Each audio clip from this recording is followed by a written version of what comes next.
Good evening, everybody. Tonight's meeting is being televised. Hello?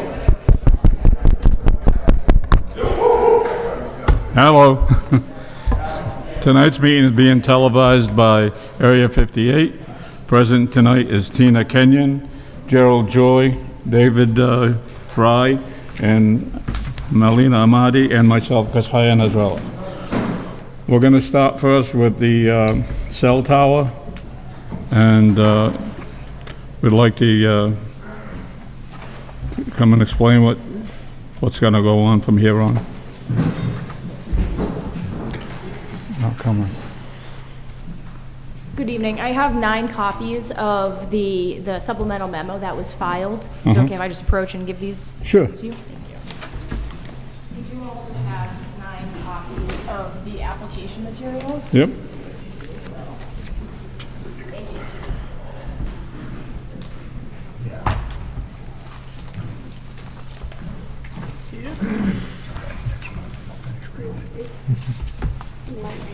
Start reading. Thank you. There you go.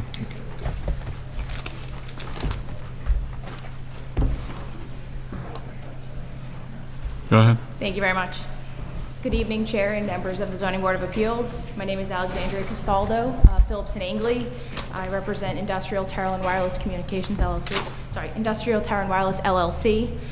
We're here tonight on the continued application on Industrial and Verizon's application for a special permit and dimensional variances to construct a 150-foot monopole tower and facility at the property at 285 Holmes Street.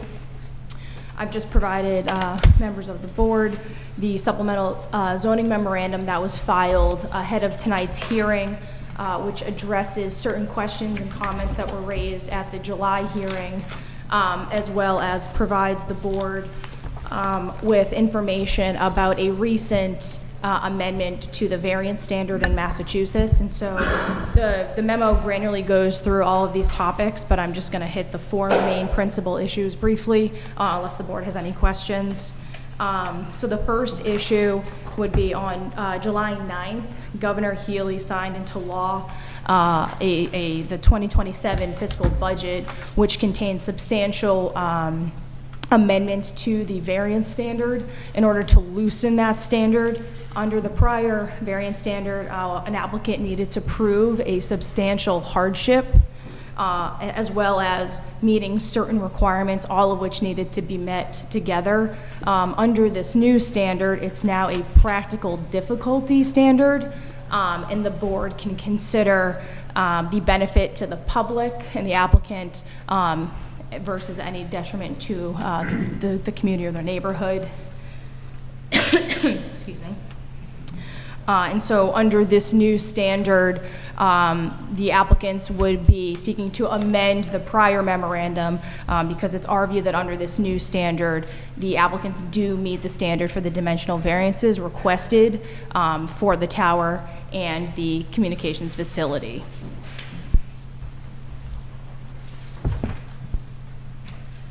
As to point 2 that we raised in our memo, members of the board had requested or asked questions whether the landowner needed to be present and participate in these proceedings. And so we have provided members of the board with the statute and case law in Massachusetts, which says that as long as an applicant has an interest in the property, they are allowed to seek zoning relief. They do not need the property owner. And as part of our materials, we've provided our site lease with option agreement that was entered into between Industrial and the property owner. And in that agreement itself, it appoints Industrial as an agent of the property owner so that they are authorized to be before this board and request the zoning relief that's being requested. Thirdly, there were questions regarding whether this proposed tower is a primary use versus an accessory use. Again, the zoning memo, the supplemental memo, has materials from binding case law, which stands for the proposition that an accessory use needs to be dependent or somehow excuse me, dependent or connected in some way to the primary use of the property. Here, personal wireless communications is always going to be an independent use. It's not dependent on any other use on a property. And in fact, I myself I scanned the case law in Massachusetts as well as federally, and I have not seen anywhere where an application has been denied based on any argument that a cell tower is an accessory use instead of just a primary use. And lastly, at the hearing, there were questions from abutters as well as members of the board regarding RF emissions from the tower. Excuse me. And so again, in our memo, we go granularly into this, but there is a supplemental or a report from C Squared Communications, which granularly details the level of RF emissions that would be coming from any proposed tower here or facility. And I would just like to note for the board that the RF admissions for the general public is 5 times more stringent than RF admissions that would impact anyone actually working on the tower. And here, even under the general population limits set by the FCC, the tower and the facility would only be less than 11% of that limit. And there is a recent decision from the Supreme Judicial Court. Again, it's cited in our materials. I just would like to point the board to it. It's Giraldi versus Board of Health of Pittsfield. It just granularly goes through the TCA and the importance of the Federal Communications Commission, the FCC, being appointed the exclusive authority to govern and control and limit RF admissions. And so here, we talked about it at the last hearing, but any sort of concerns or comments about RF admissions would be solely for the FCC to consider. So again, those are just summarily those 4 points that I wanted to highlight in the supplemental memo that goes into greater detail in the materials. But so based on the first memo that was submitted, the supplemental memo, the application materials, and the proceedings before this board, at least from the applicant's perspective, we would be seeking as a next step for the board to vote and to approve the special permit and the dimensional variances.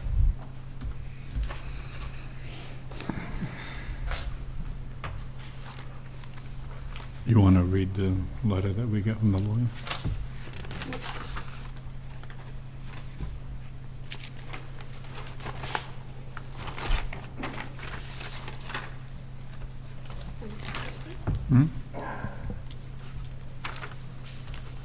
This is from Brooks and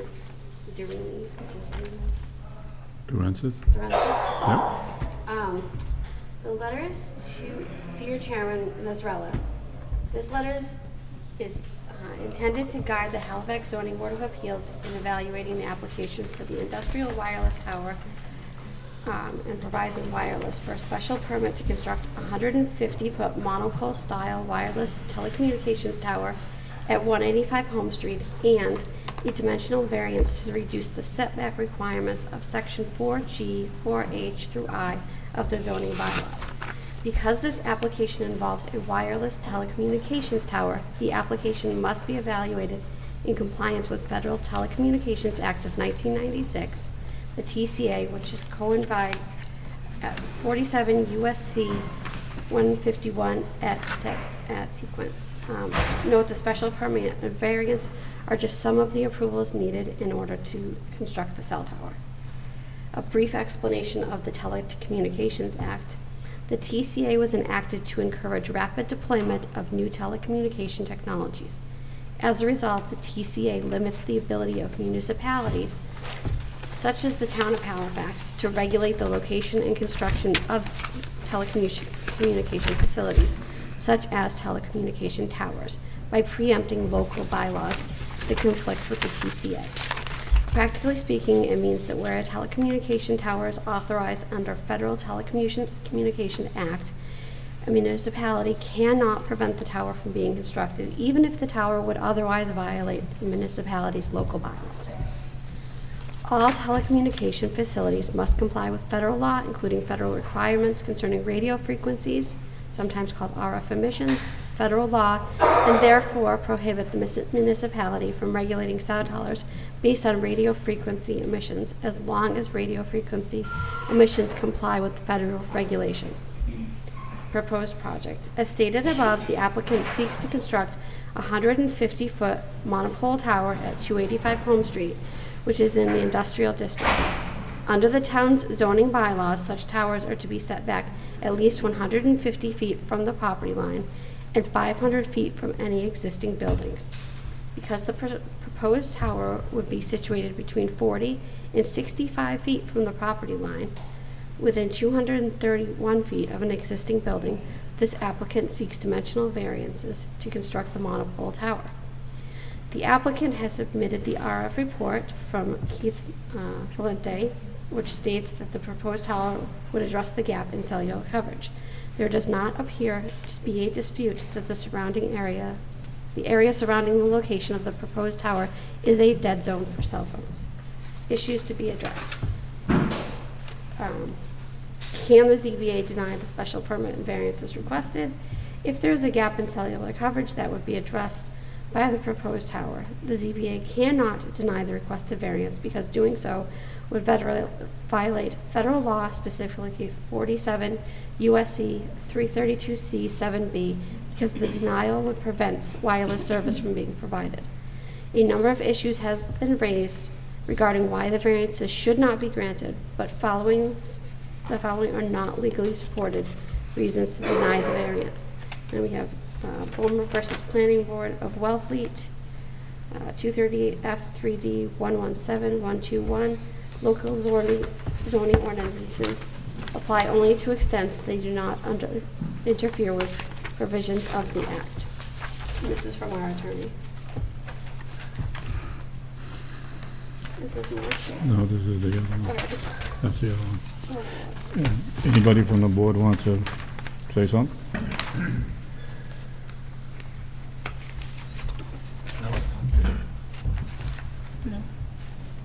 Now, it seems that federal law restricts us as a zoning board from not approving an application.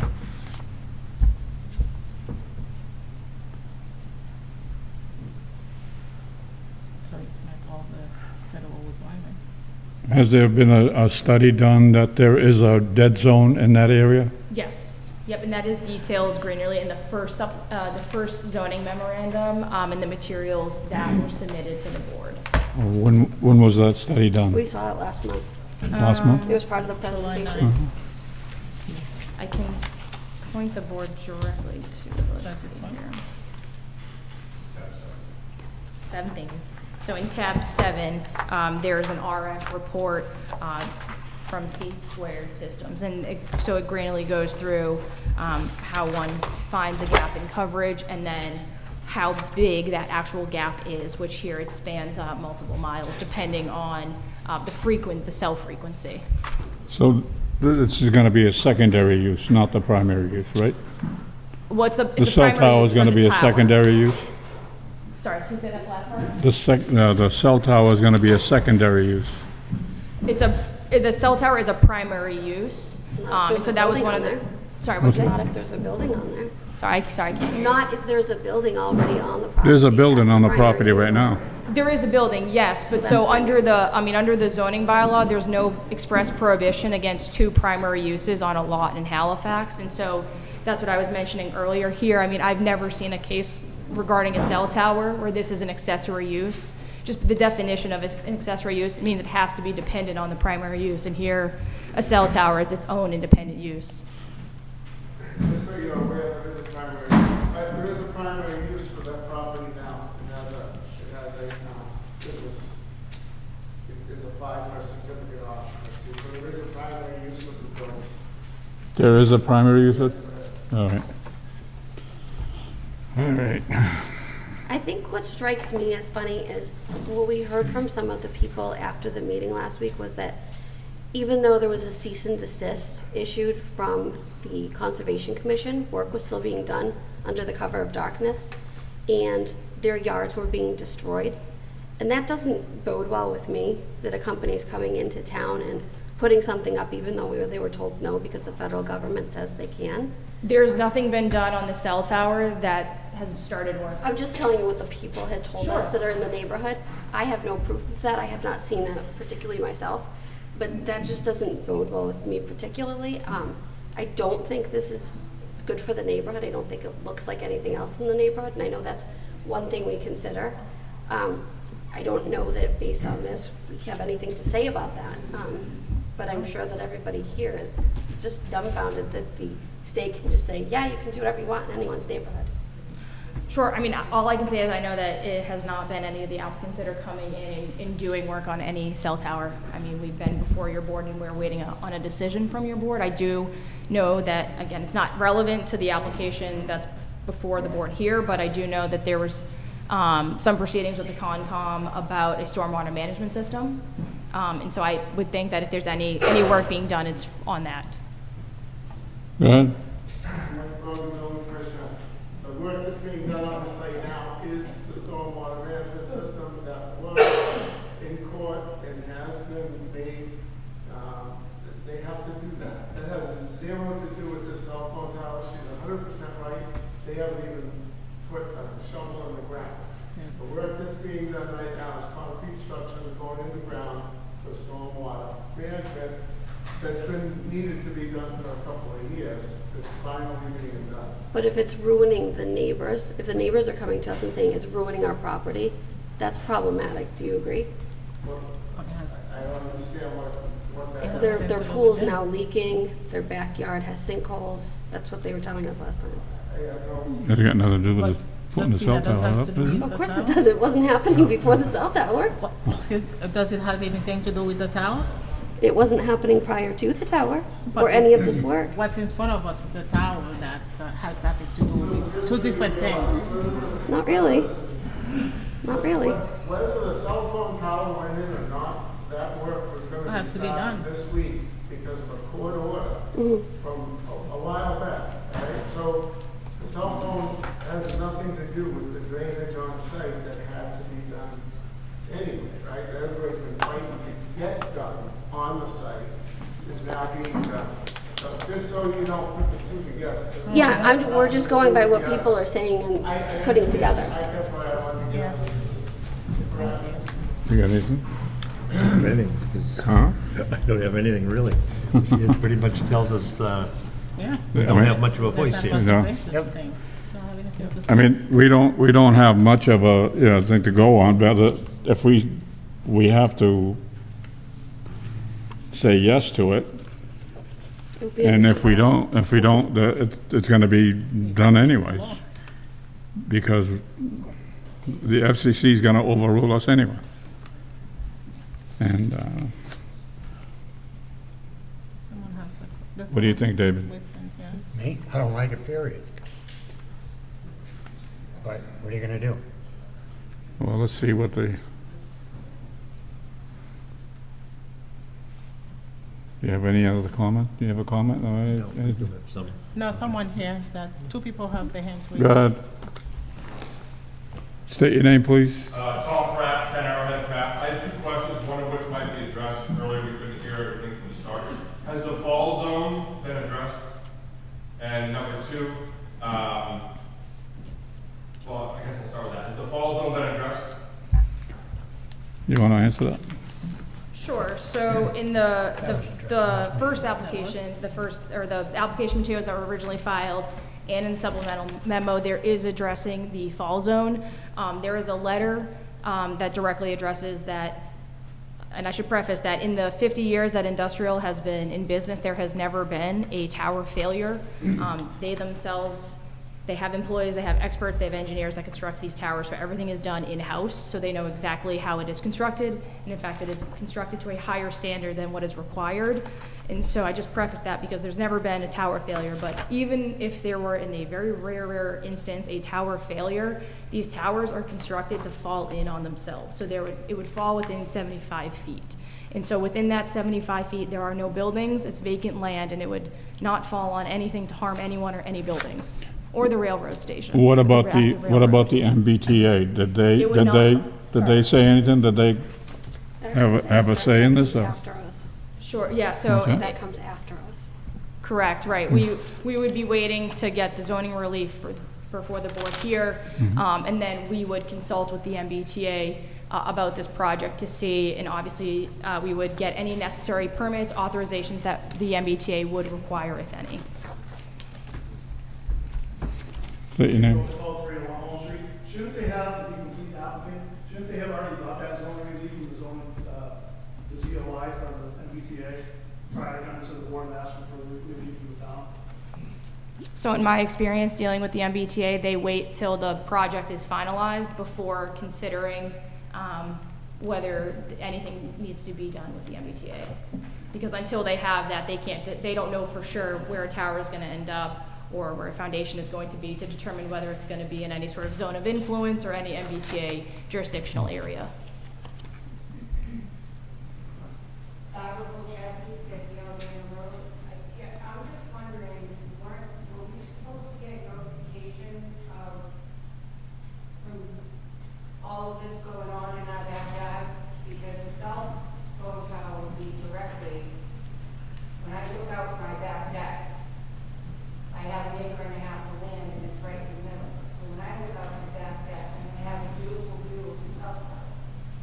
So I did not receive any notification prior to before, when all of these things were going on. The other attorney had to send out notification of what they intended to do with the property and to come to the meeting. Don't they have to be 300 feet away? Within 300 feet? How far are you from the cell tower? Probably, yeah. I don't even know. I mean, because, I can just walk back into my yard and they're there, you know? Jacob, once again, just to stem off that, she had said that it's surrounded by vacant property. That's inaccurate. It's residential property. This house is actually within the 500 Radius. 500 foot zone. There's actually about 10 buildings. Would you like to say anything else? Anybody else wants to speak? Go ahead. Yeah, Rick Mary, 301 Wall Street. Commenting on whether any perks or detriments to the town at all, like with the abutters, like my property is going to be within 100 feet of this complex. And so my property could depreciate up to 20%, plus all the other abutters around me.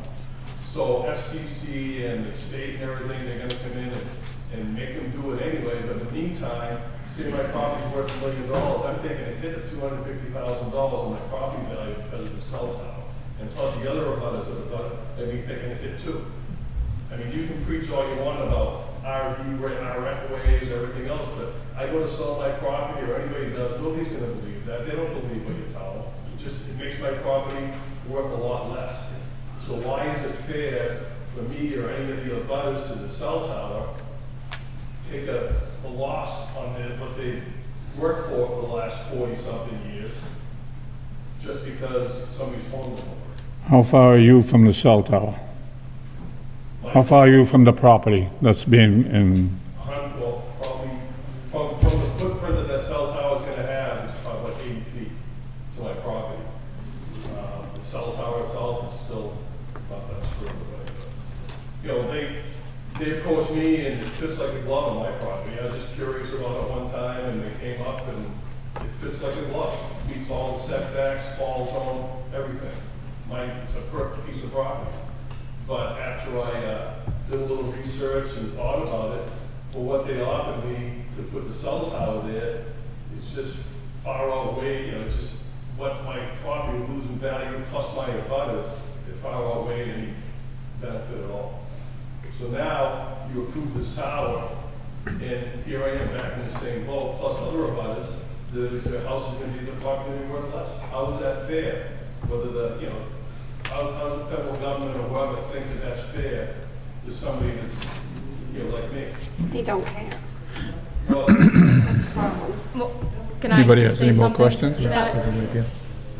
Go ahead. Just two quick things. So the information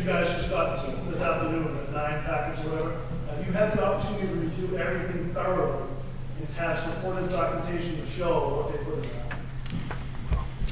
What's this?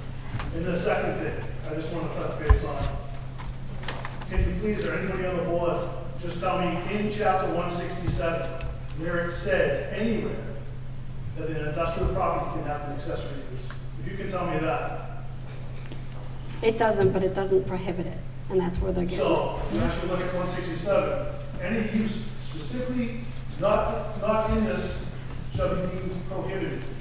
So if it doesn't say it, it's deemed prohibited. So I don't even know why we're even talking about this relief itself. Okay, let's, Not chapter 167. we deny this permit. The FCC is gonna go above us and let it go through. So you do realize that the FCC preserves the local zoning. But They don't take the local zoning away. it's gonna supersede zoning. It's gonna, you know, the FCC is gonna come in and I say, guess we have town council, let's use it in this situation. they're gonna, Town council is the one that wrote that letter saying there's basically nothing we can do. What the decision was. Is that accurate? The paper that you guys read, that's an influence of how you guys decided on this. So, I don't think We it's haven't how we voted yet, decided. so We I don't haven't know, but voted they're yet. kind of trying, I think they're steering it for sure. Bert Gainer, Chemical Way. I'd be interested too, I think the cart's coming full of horse here. I think, according to the FCC rules, that both the license from the MBTA has to be, their approval has to be in hand. So what would be the sense of going ahead and approving it until you get all the facts in front of you? The same thing, I believe, with the FAA, as far as the, being within the pattern of the airport. I believe that a official document has to be presented so that it's, the airplanes coming in and out of Swall Airport there in Hanson, it's not going to interfere, or 150 foot tower is not going to interfere. I thought that those licenses and determinations from the MBTA has to come first. So They have to be in order. I disagree with what you said. I think you need that first before they come Is it? to any of the boards, you know, for site plan review, or peer review.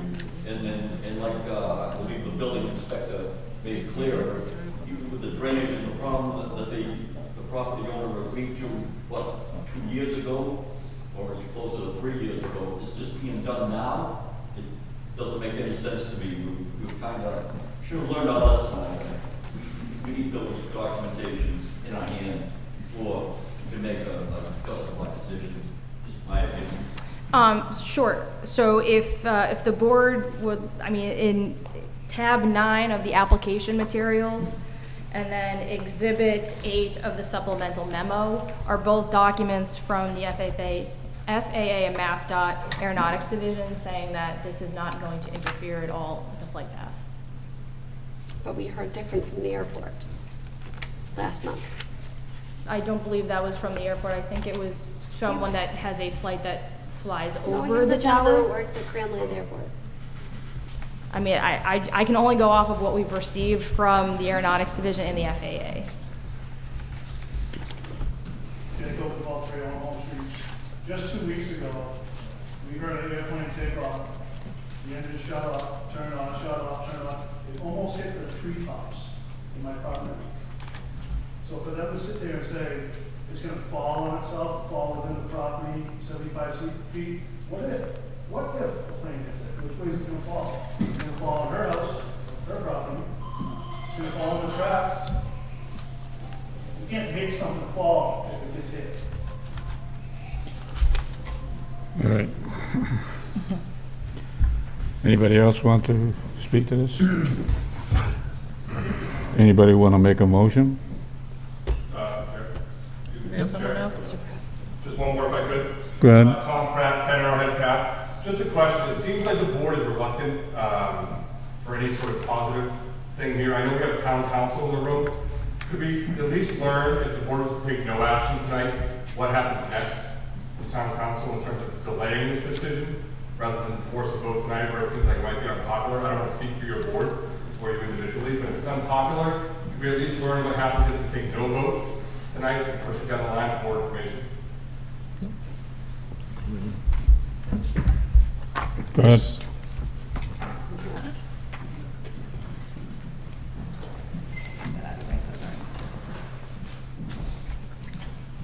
So I want to make sure I understand the question.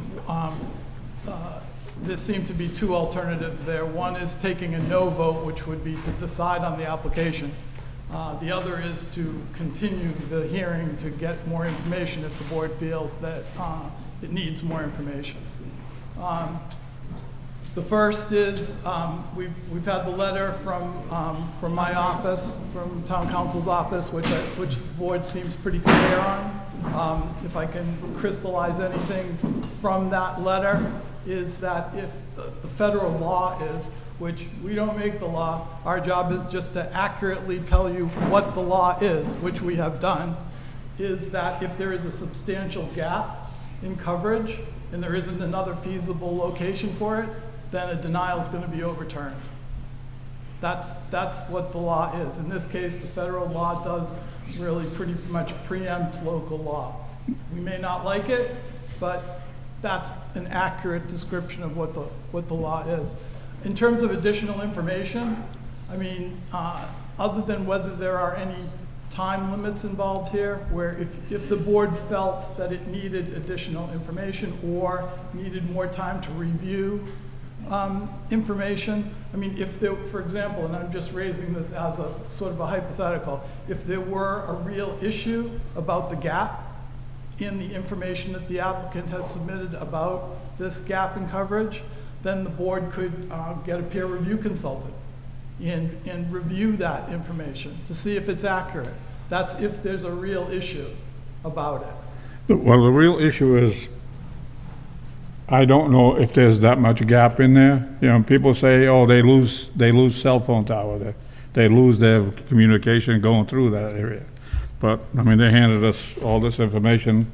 I would rather hold off to, you know, so we can get more information on it. Okay, if there is a time limit, then I would suggest or advise the board to get an agreement from the applicant that there'd be an extension of the time, so the board could do that.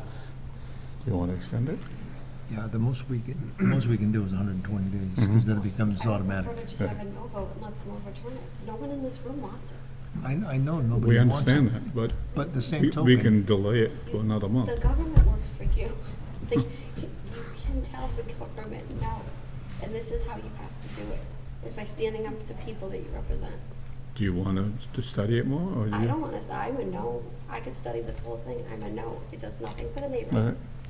And I never have a gap when I drive through there. What do you think, David? you don't want me to tell you the truth. Yes, we do. You gotta tell me the truth.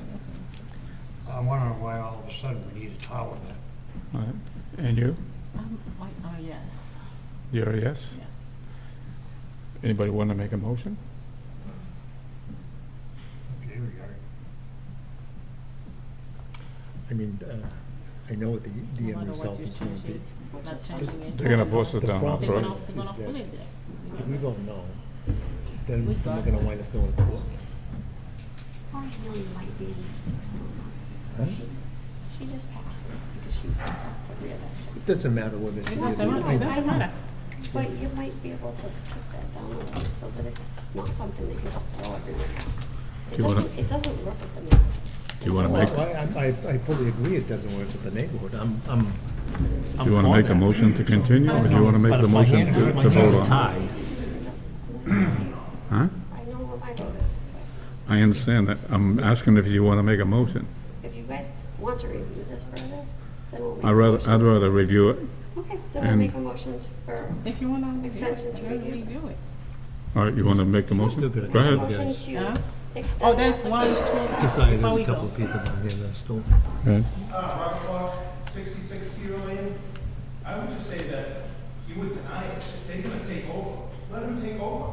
But at least you guys stood behind the people of Halifax and said, Yeah. we don't want it. Yes. Then let the FCC come in and go, well, we're gonna do it. But at least you guys stood behind us. Yep.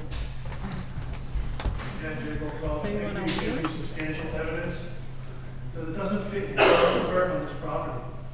You identified in yourself that chapter 167 does not say it can be an accessory use on the industrial property.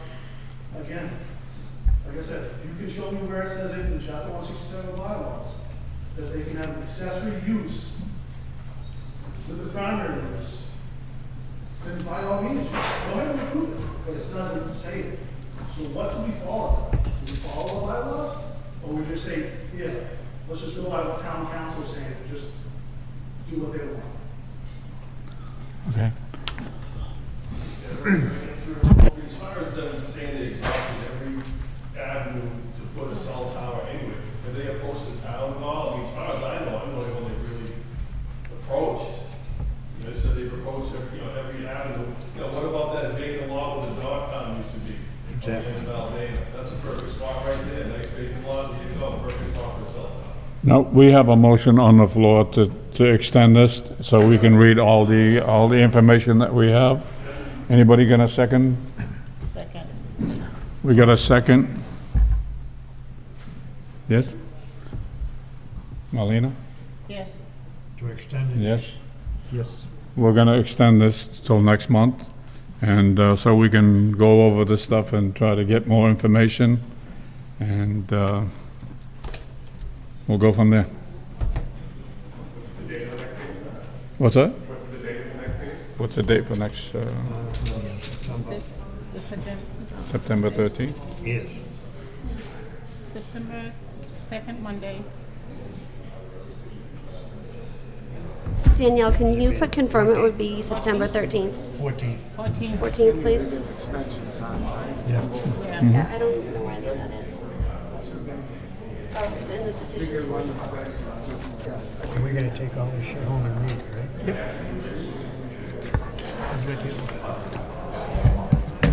They said we're gonna take all the shit home. What? We're gonna take all of them. Excuse my French. Oh, I'm not too happy about this. well, Where's the extension? I never, we all have, No. could have excused myself, because I know. oh, because you live there. Conflict of interest? Oh, that affects me. 167. How many, not towers, how many places do they lease on the property? They got their units out here on the water. They come on the water.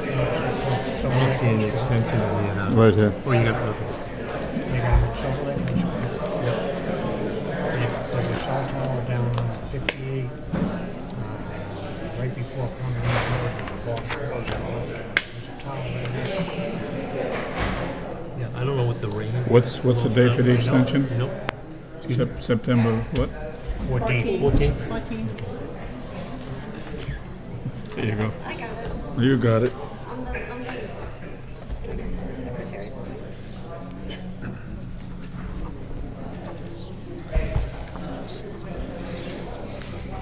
Mr. Chairman, I got a point of order. I believe there's a motion on the floor in a second. Was there a vote taken on it? Yes. Yes. Yes. Yeah, Yes. And what was the vote? I didn't. 5-0. What was it? 5-0. Okay, thank you.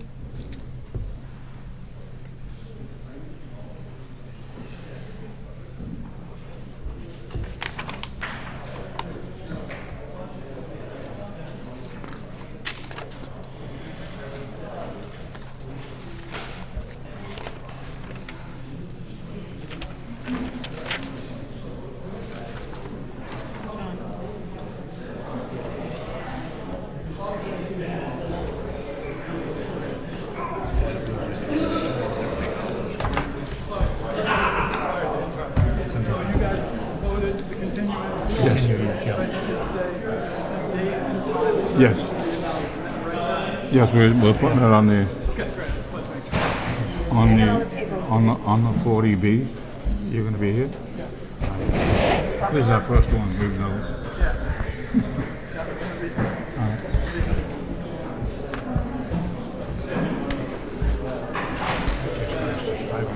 What do you want to know? Huh? That's what's cost us $500. I know, you know, I mean, I have no problem with voting no, because I know that's what the town wants, there's all these people want. But we're gonna wind up with a court case that we're gonna lose. But at the end of the day. Well, we'll leave it for So, the, when did we start this application? When was this application?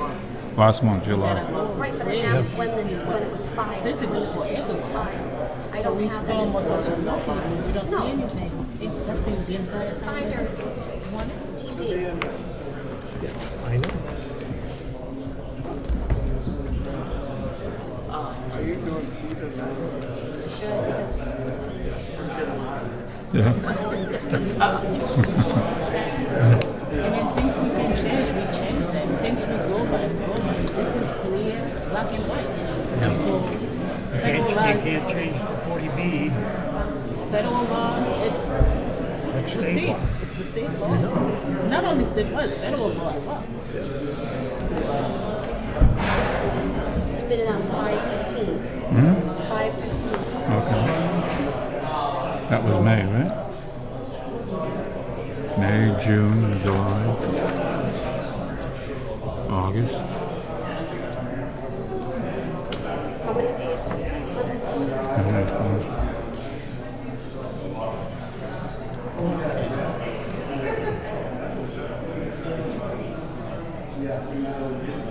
So we just gave him 30 days, right? We just gave him 30 days. Isn't it the bylaw that you were working on? Yes. Now it comes So, back so, and back. so now it's telling me that it doesn't matter. It doesn't matter. That's crazy.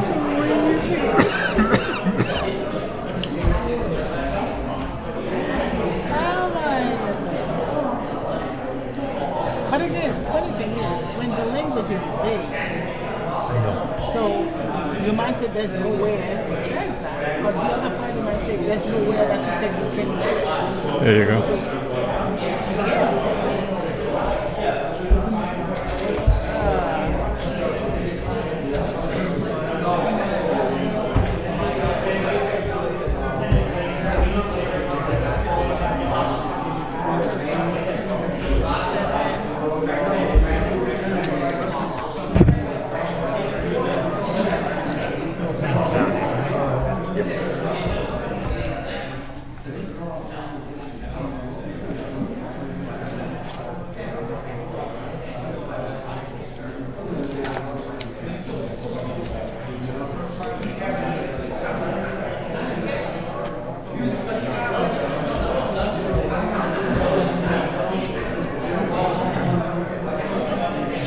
All set? All set, yep.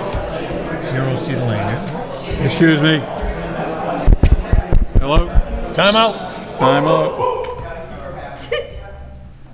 Our next petition is 0 Cedar Lane.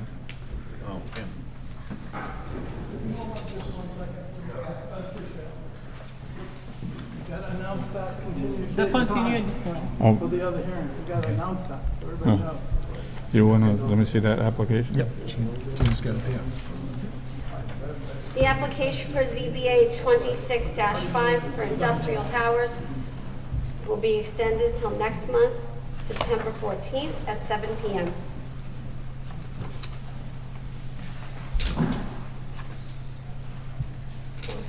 All right, thank you.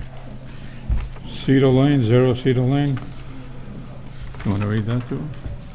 Oh, Jesus, that's long. I know. Get your eyes on.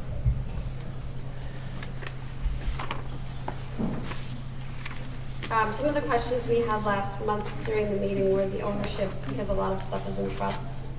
What we have here from town council is the title examiner sent over and looked at the registry of deeds records, which show the following. The property is currently owned by Randy Kunzelman, Mark Abrams, and Ashley DeWild.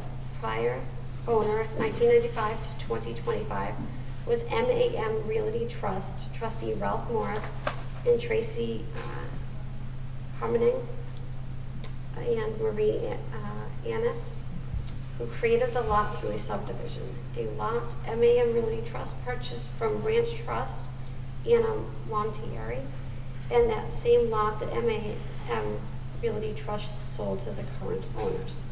Since MAM Realty Trust appears to have been purchased the lot from Ranch Trust in its current condition, I do not think it has created a hardship. I would have the ZBA confirm that MAM Realty Trust was unrelated to Ranch Trust and it was a purchase of arm's length transaction. Assuming it was an arm's length trust between unrelated parties, neither MAM Realty Trust nor the current owners created this hardship. What?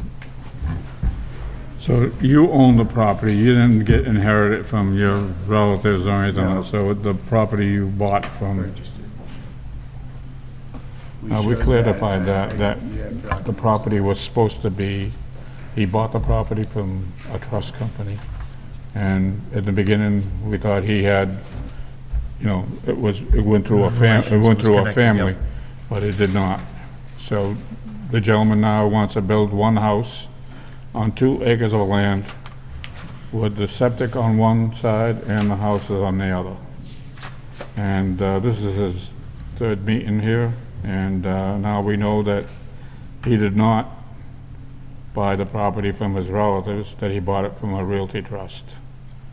So any questions from the board?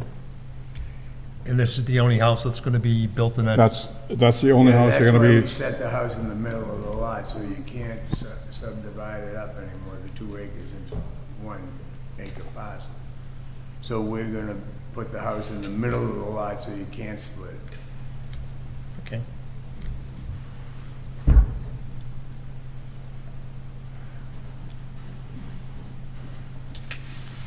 Anyone from the audience? no, from the board, anybody from the board want to question this, or? You're not gonna come back here looking for ADUs and everything else on that lot. No. After the house is built. I just wanna put a house on it and, So this is the only structure going on 2 acres. huh? This is the only structure going on Want 2 to acres. put conditions on Yeah, unless I wanna put a garage eventually on it or something. There you go. What, I mean, what, it? Huh? is that strange? Is that strange to ask? Yeah. You know what I mean?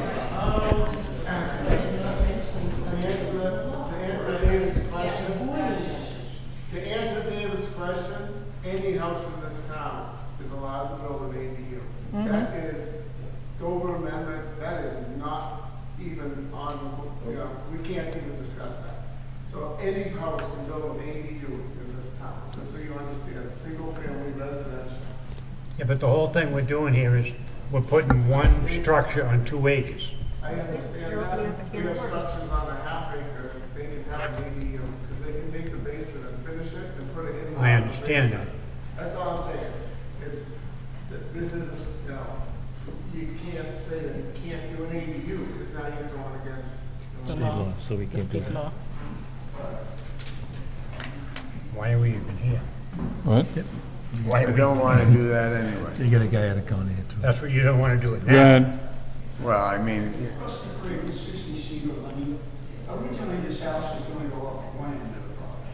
Now it's in the middle. And again, if you can grant the variance, and he just said, well, I put it in the middle because I'm not going to do anything else with the rest of the property. But that doesn't prevent them from coming down the road 2-3 years from now and saying, you know what, I'd like to get another variance because I want to squeeze a house right in here. And it's still going to meet the acreage, but once again, it's not going to meet the frontage from the back. Can we put a condition on it? As soon as you put a house on that lot, it becomes a non-conforming structure on a non-conforming lot, because the lot doesn't have frontage or rear setback. Right? It's a non-conforming lot right now. You can't go back yet. Uh-huh. That would be a condition. if we allow it. I thought you were talking about a condition before that nothing else can be built.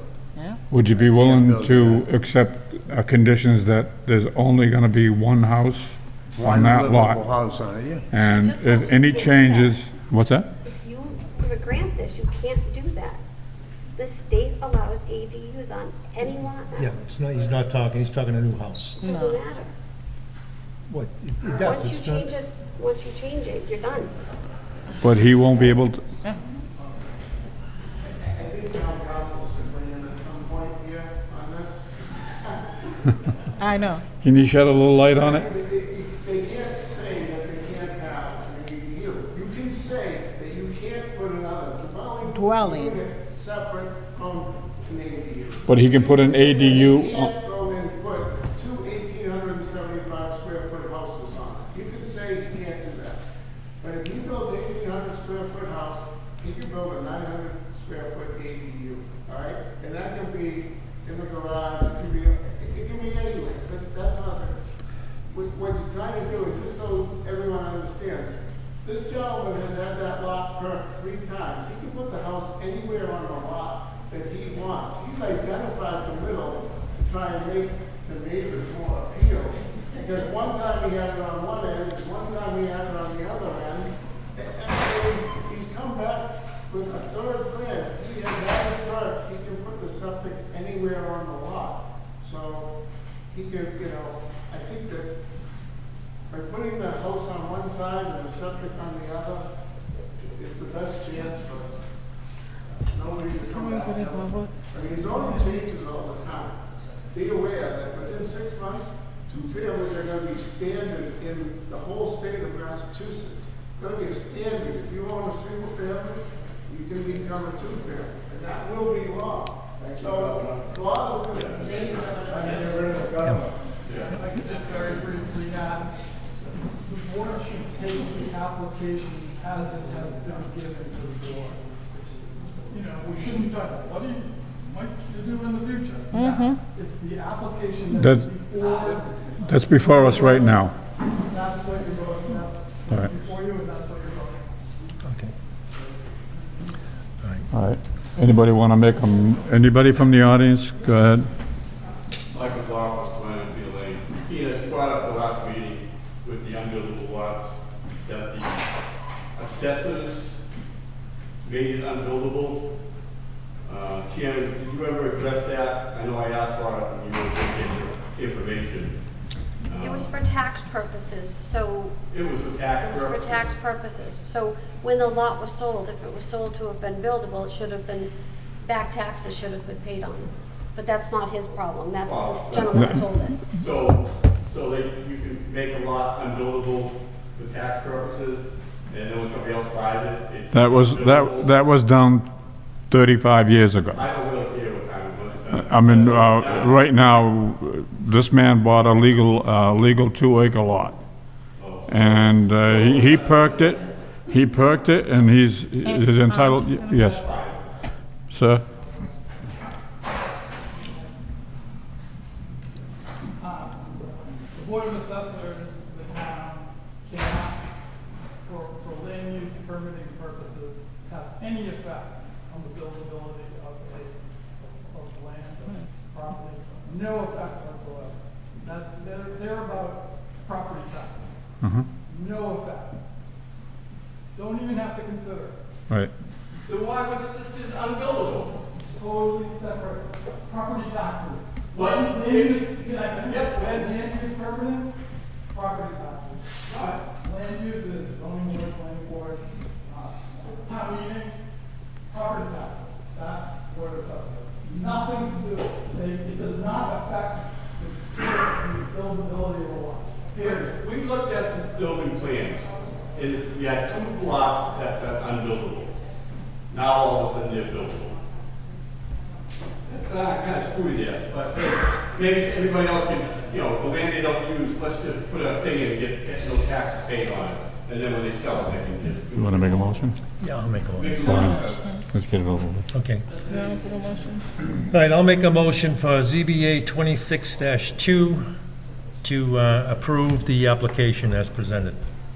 And we gotta put a condition on it that no other dwelling could be put on that, a house could be put on either side of that property unless it's an ADU that connected to that property. I understand. All right?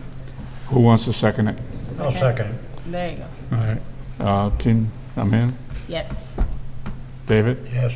Yes. Tina? No. And myself, yes. It passes, what is it, 4-1. Thank you very much. Good luck. Appreciate it. No problem. He does that, coming back and forth. And empties this place out somewhere. Go right to the side. Yeah. You're the hero tonight. Tina was okay, the rest of us, forget about this. Hey, Listen, yeah, is everything coming up for us? We say no. it doesn't, It doesn't help. no, it doesn't matter. Well, you know what? That's sometimes why we need the expert to know the law with us. All right, thank you. We don't need How many trees that we have to clear? it. Standing there, just pinned down. And That's why I keep planting them. Martha Dennis. What's in the what number, Highland? Well, it looks like there's small miracles, right? There's a 40B. It's 244 Thompson Street. No, I'm gonna take a look at it. Oh, yeah. Thank you, though. In front of us tonight is 244 Highland Street, Highland Circle, Halifax, Mass. 40B complex, which is going to be presented by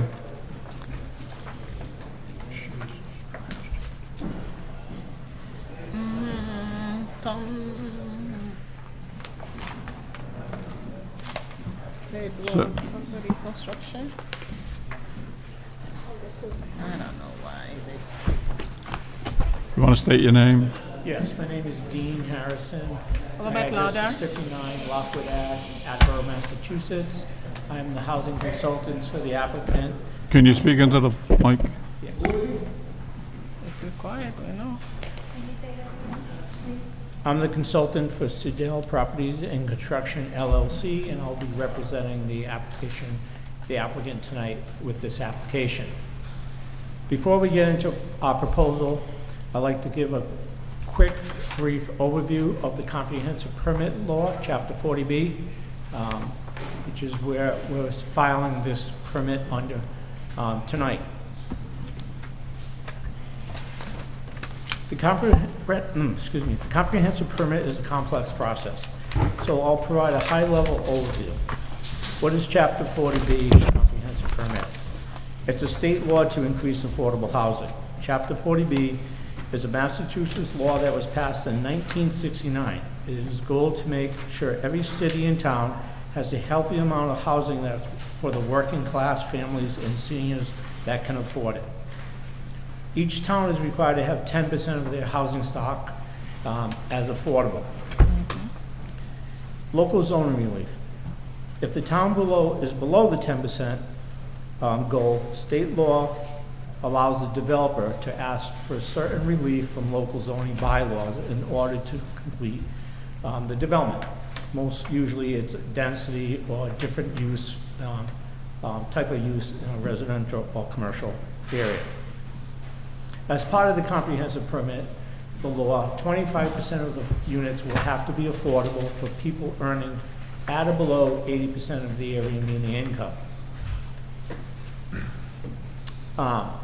With a for sale property, only the affordable units will count. In a rental project, is allowed to count all the units in the project towards the affordable 10%. So in this project, we are doing a rental project, which is 12 units, so all the units will count towards the town's 10%. Currently, Halifax is at 1.3%.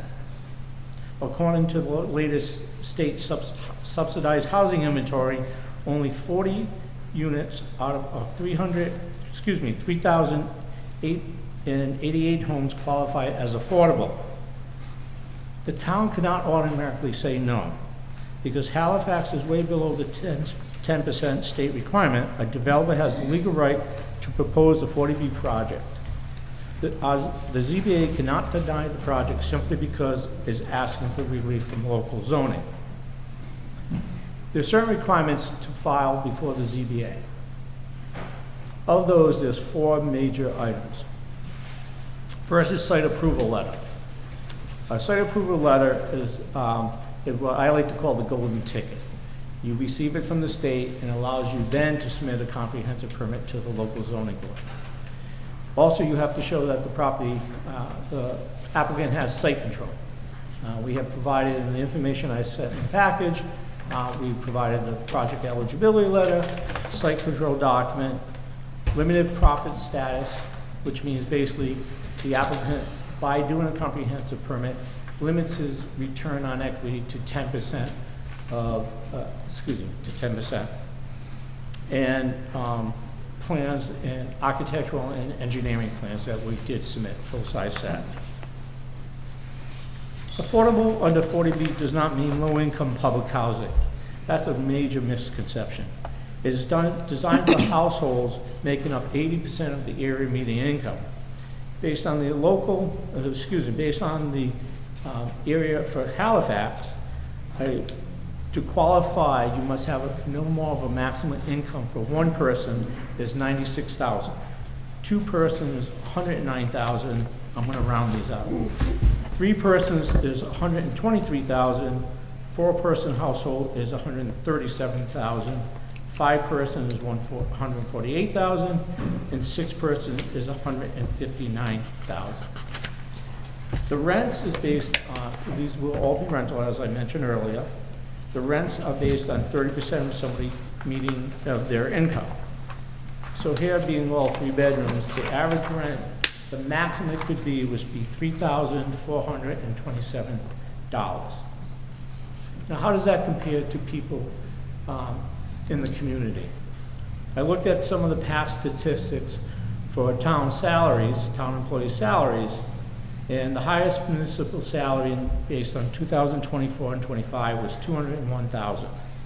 The average full-time salary is $70,105, which is below the minimum for one person. What that says is, if somebody's making the minimum amount at town hall, they wouldn't be able to afford to live in this development.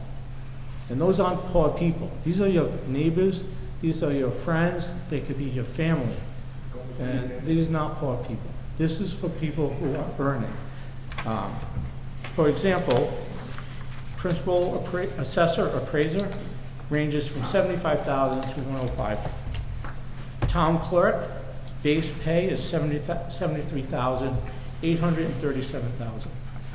Assistant fire chief makes between $90,000 to $133,000.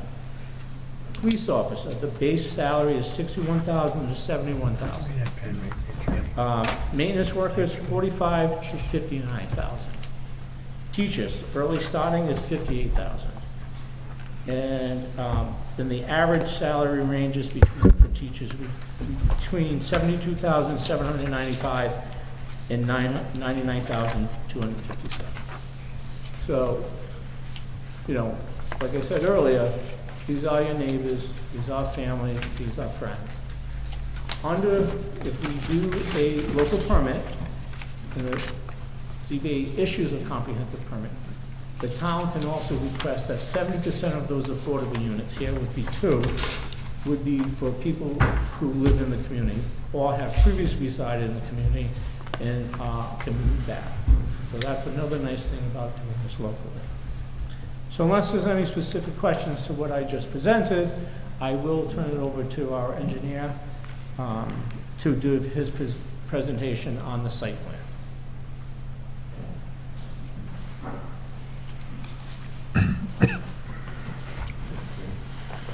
My name's Edward Jacobs. AMP Consulting. Our office is in 359 North Bedford Street, East Bridgewater. Mr. Harrington just gave you an overview of the 40B process. I'm here to kind of show you the plan and what we have proposed. Can I move this forward so that people can see it better?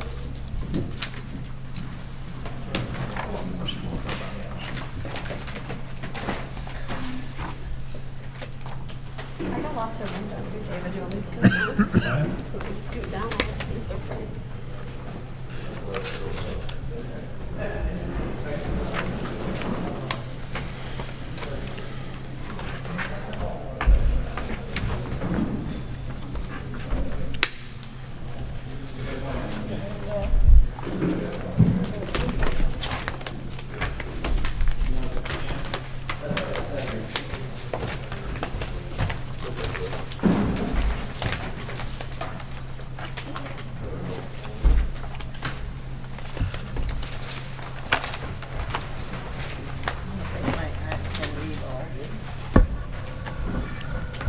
The site right now consists of 3 parcels of land totaling just a little over 2 acres, 2.1 acres, corner of Thompson and Highland Circle.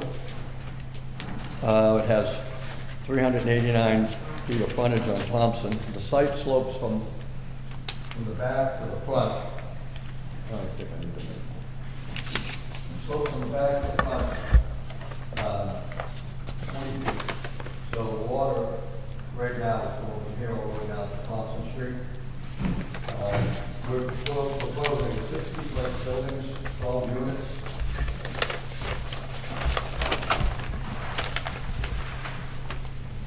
The entrance is going to be on Thompson Street, a one-way road going around. These are where the buildings will be located. To mitigate that slope that's coming down, riprap slope here, that's about 7 feet high in the middle, slopes down about 3 feet high, down to 2 feet high, same thing here. There's a small riprap slope over here, about 7 feet high, there's still one slopes down to 0 over here, 7-foot retaining walls in between these buildings. Greater slope. So this would be relatively flat here. And it's going to drop down 7 feet out to the roadway. This is what the roadway will look like. As I said, come in this way, loop around, and then back up. There's going to be a range.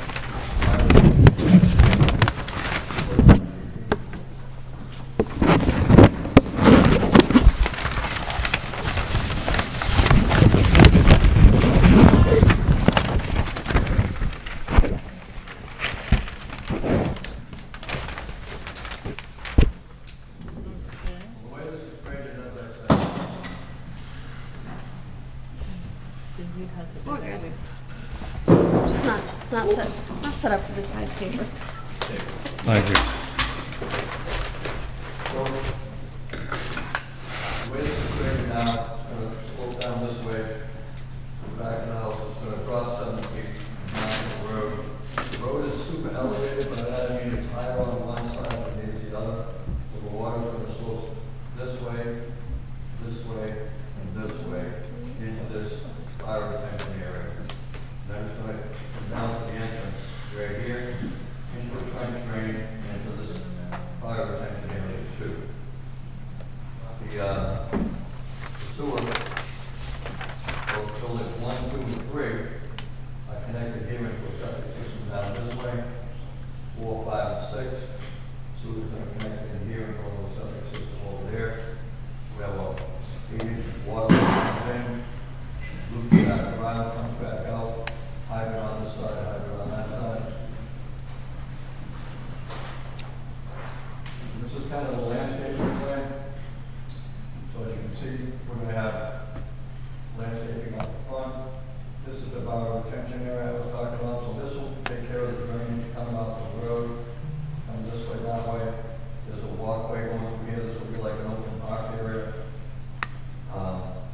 These units have a 1-car garage. It's 2 stories high. We have a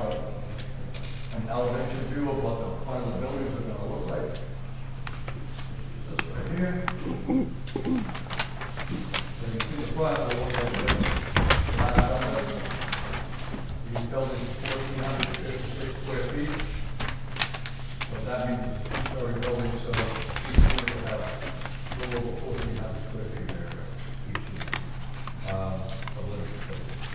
So you get front entrance right here, and the back of the property is obviously high. It's 3 stories high here. There's a retaining walls that was speaking earlier, and in the back, it'll be 2 stories high. Each unit will have its own deck. That's pretty much where we're at. If anybody on the board has any questions, either I or Mr. Anderson can answer. Yeah, I just want to clarify a few things. We are proposing, this is a private development. It will stay private. It will be professionally managed. It will be its own pickup for trash and maintenance of the roads. No snow plowing by the town. It's all will remain private. Water. So we do have public water. That's our problem.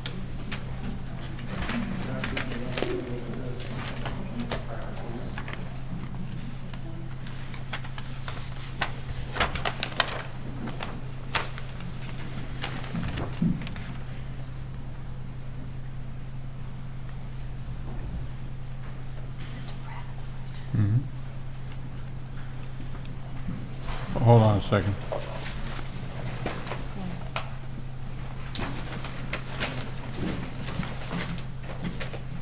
I can, All of the buildings look like this, or just the two that are cut into the hillside?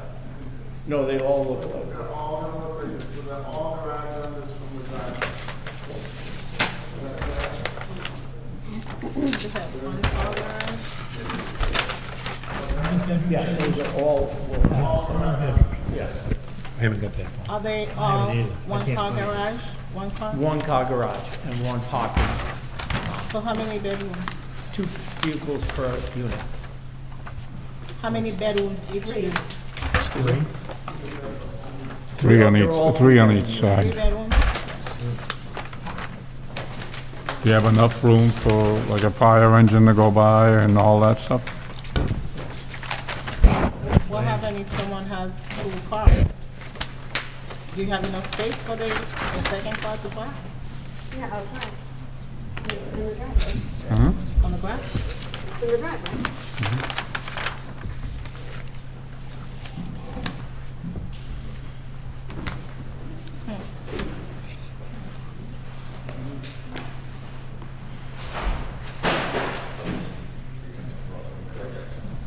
Yeah, so there's one car garage in the front, and the driveway will be wide enough for 2 cars. The driveway, Could fit 2 cars. 3 cars?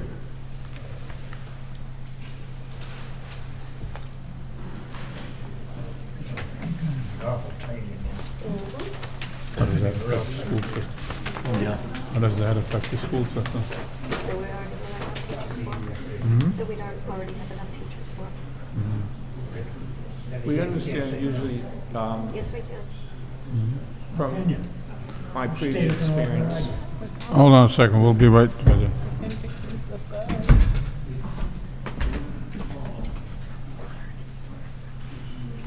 See what the septic system is?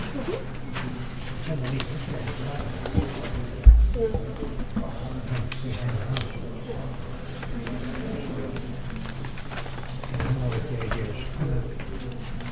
private. So how does that affect the town? Excuse me, each unit has its own septic or this shared septic? It's 3 of the units will use one septic, and 3 of the units will use another septic. So there's a, for 3 units, you got 1 septic. Yes, if you look at page, That'll be 6 units. 6 units. 6 Yeah, 6 units. For every 3 buildings, you got 1 septic.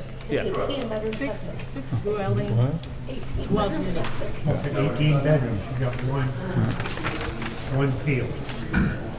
Yeah. That is- one makes this fail left and right in there, and they got So how many acres one again? system for one building. Did you ever have anything like 12 that? acres? Huh?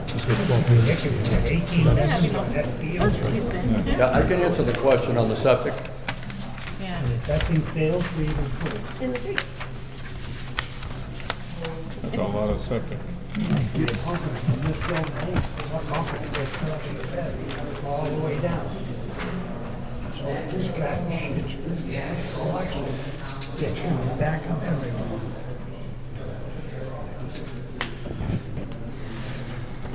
Just So to, ask them the questions. Yeah, 18 bedrooms. Can you explain the septic system for us?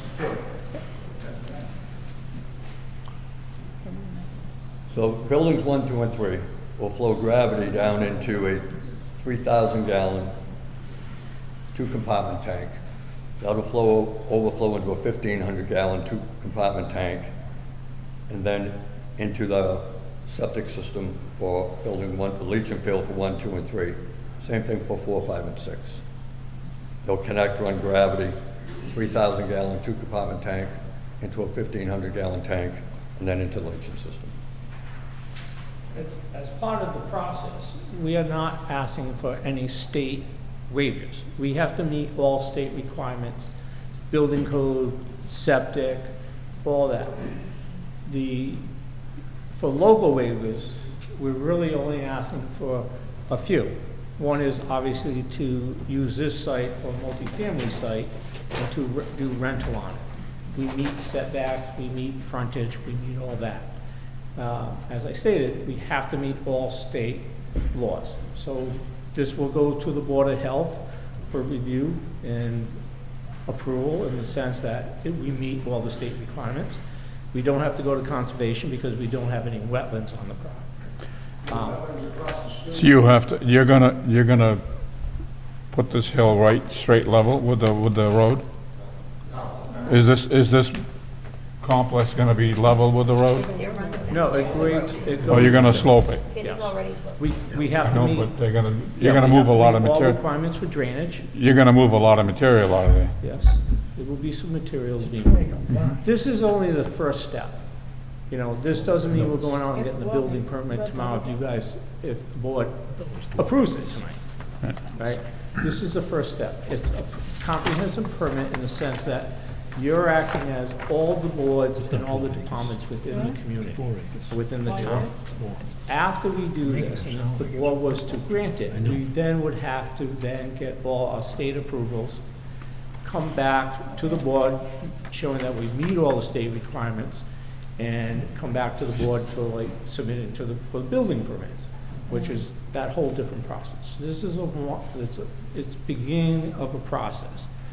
Under a permit, comprehensive permit law, you have 30 days to open public hearing unless we extended it, which we did, thanks to the town.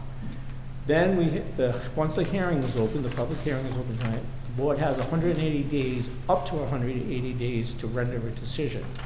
Excuse me, up to 180 days to have the public hearing.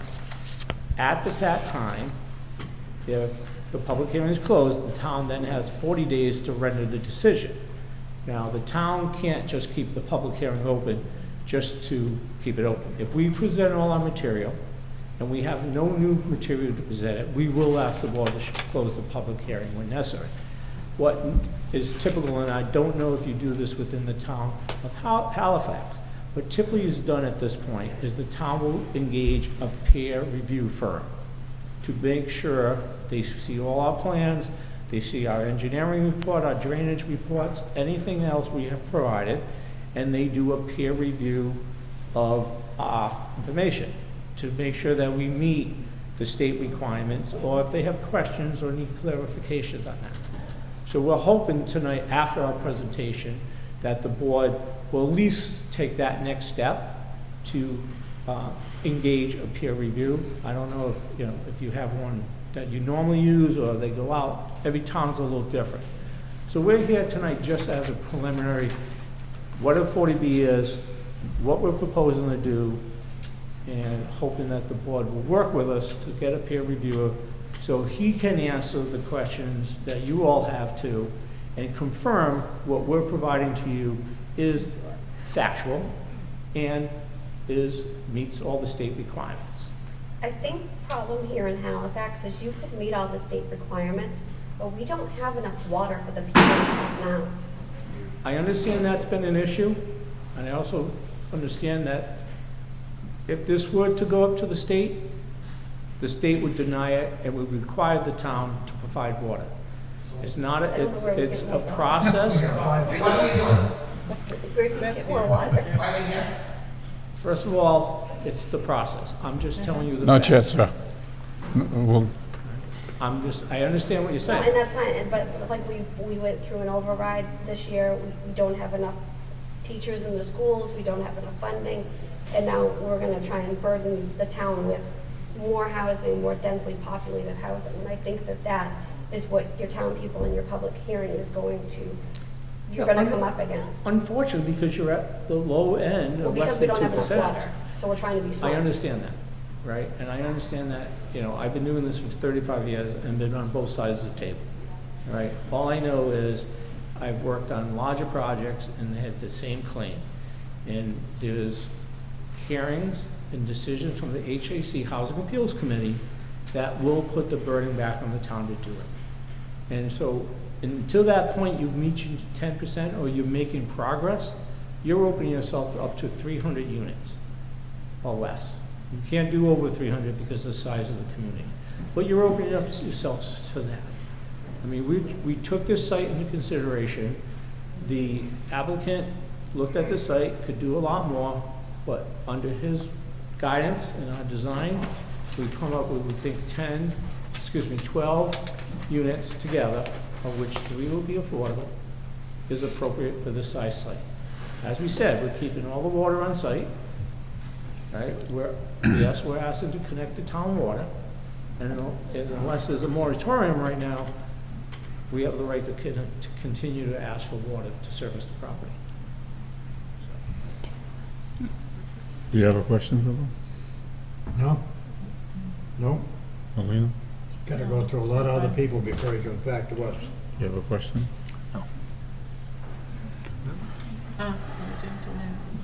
Anybody from the audience want to? Let's go. Go ahead, state your name. I'll let you. Go ahead. You're the longest resident in town. Gordon Campbell, Highland Circle. I was wondering, was the Cotton River Water Alliance contacted on this project? Across the street from that starts the Cotton River. This is Randall Gate, all that land conservation. 200 feet from that road back is the Winsatucket River. The Winsatucket River feeds into the Taunton River and the Great Cedar Swamp. This property is going to feed right down into the Taunton River. You got 2 septic systems, over 50 people on a 2-acre lot. I don't care what your engineers say, it's a nightmare waiting to happen. Hold on. One at a time, please. Conversation. Go So ahead. my suggestion is, do not move forward until you have Winsatucket River Alliance here, Taunton River Alliance here, the Audubon Society here, and the Mass Wildlife Society here, to say what you're gonna do to our 100 acres of beautiful land that feeds into the Great Cedar Swamp, and feeds into the Taunton River. This is our first time going through this. We're not going to go into it blindfolded. We're going to ask all the questions. We're going to get all the answers before we make a decision. All right? And we want to, this is our first time with a 40B, so we're going to go study it before we do any decisions. Yes, sir. To stand corrected, and please, by all means, this is my first time speaking out here. I live on Sherwood Drive, just behind this property. My septic failed after 4 years. I live on 1.75 acres, okay? This property that is being designed here on just under 2 acres is absolutely asinine. This will not sustain that ability. And I have sat through countless meetings over the last 2 years about how stressed out this town is on our taxes and our revenues. And putting in the 40B apartments will do nothing to supply this town. This is a mistake, and I do not support this. Sir? Tom Brown, 10 Arrowhead Path. Just a couple of quick Can you just educate me, I don't know which of you gentlemen spoke on it, but when you said 2 applicants, there's a threshold, 3 applicants, there's a different threshold, 4 to 5. We're talking applicants, like rentals, or members of the household with that income desire? Let's take one question first. Okay. Of the 12 units, 3 have to be affordable for people earning 80% of median income. So if it's a 3-person household. Household, not applicants, not me employees. Right, so if there's 3 people in the household, they have to be under that limit I stated. Okay, that makes more sense for parking. So question 2 is, can you walk me through the timeline of chain of custody of that property? Who owned that property when did the town of Halifax last own it? Who sold it to who were the trustees of that property? Can you walk me through that? Who owns it now? Sedell owns it now? Who do you buy it from? Who are the trustees of that trust, et cetera? All the way back to when the town owned it? Because that was a school property by the town of Halifax. Right. When I moved into town. And the town gave that away, effectively. I'd like to know who and who's behind the LLC or trust members. Mr. Chairman, that is not required as part of a comprehensive permit application. We did submit the deed with the application, so if the gentleman wants to look at that, obviously it will be provided. No, that's fine, yeah. Okay. Anybody else wants to talk to the applicant? Go ahead. Jim Farmer, and if you look at this, and you look at the road that we're on Highland Circle, and the turn right there, and you got one exit from what I can see. In fact, how many cars are we looking at realistically? You're looking at 60, 70 cars that can park in there, coming in and out traffic-wise. It's going to be a total nightmare. Not only that, that looks to me, can a fire truck actually go in and move around freely to do what they need to do with ambulance and so forth to get what needs to be done? Mr. Chairman, I don't see it. Mr. Chairman, through you. As I said earlier, you're acting on behalf of all the town boards, the town departments and such. We are more than willing to meet with fire chief and discuss that with him. We believe we meet all the requirements. Also, as I said earlier, if you hire a peer review engineer, most likely he would want a traffic analysis, which we will prepare in the future, showing the generations of many trips in and out of the property, along with the traffic count.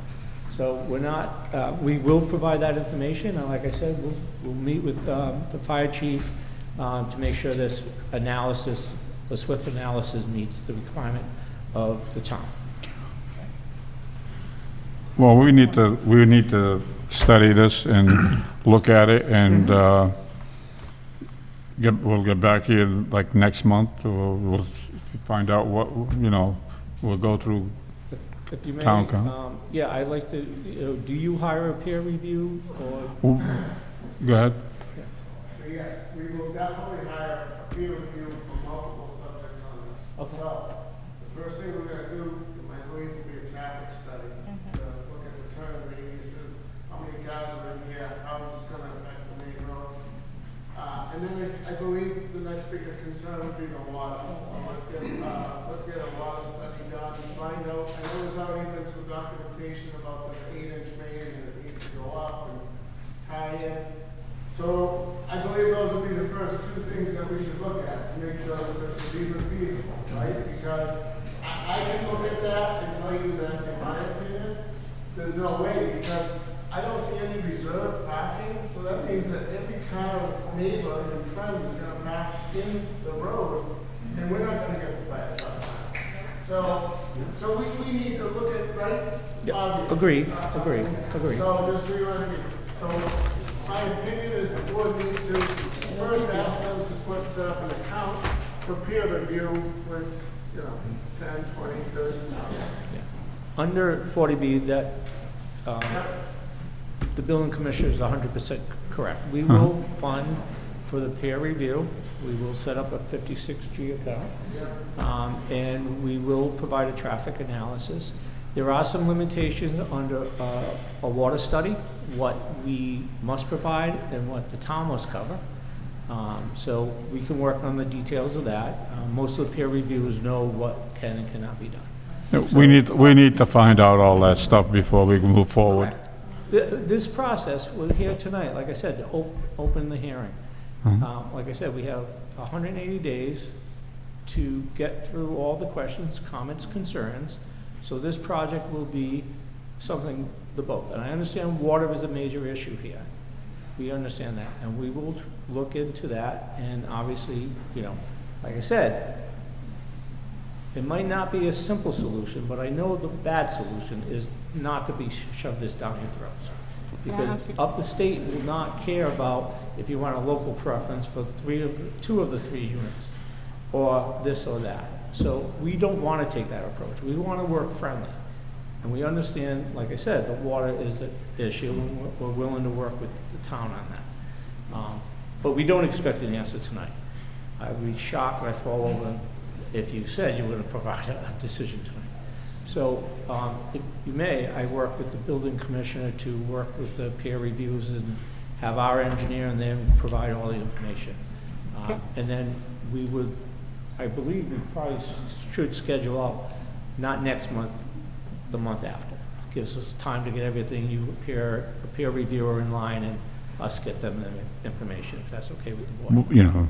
Can I ask a question? What's So that? the peer review, is that someone are choosing? Yes. Okay. And you will pay for it? Yes. Now, there's, you know, we got to make sure there's no conflict of interest, there's no problems with whoever you choose, but yeah, we usually work with the community to find out who we get information from you, who you use normally, and your process is always different in community. So we pay for it, and they represent you. All right. So they double check our work, so I don't know all your professions, but, you know, they do everything for the town. We need to study this before we, go ahead. Yeah, Jacob, just for personal knowledge, how many units can you put on with 40 feet per acre? The state allows you to go up to like 14. 14 per acre? And it depends on the location, but the average is 14.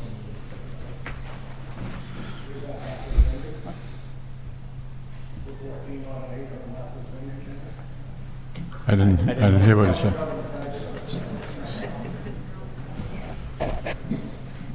Carlos Stillby, 10 Rydell Lane. I live in the neighborhood behind us as well. Just a couple questions.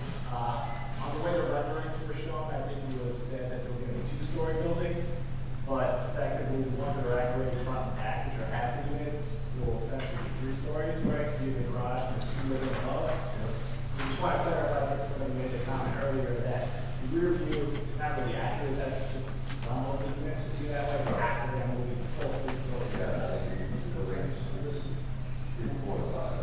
Yeah. So just to be clear, we should provide my just for comparison, right? It's 3 stories. That's pretty big.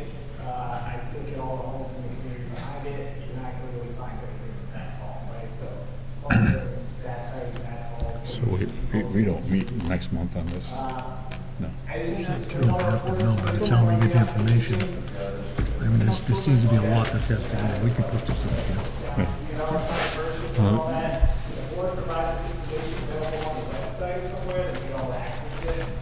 He doesn't give it his elevations on homes. I think of it, you got the elevations on here and everything?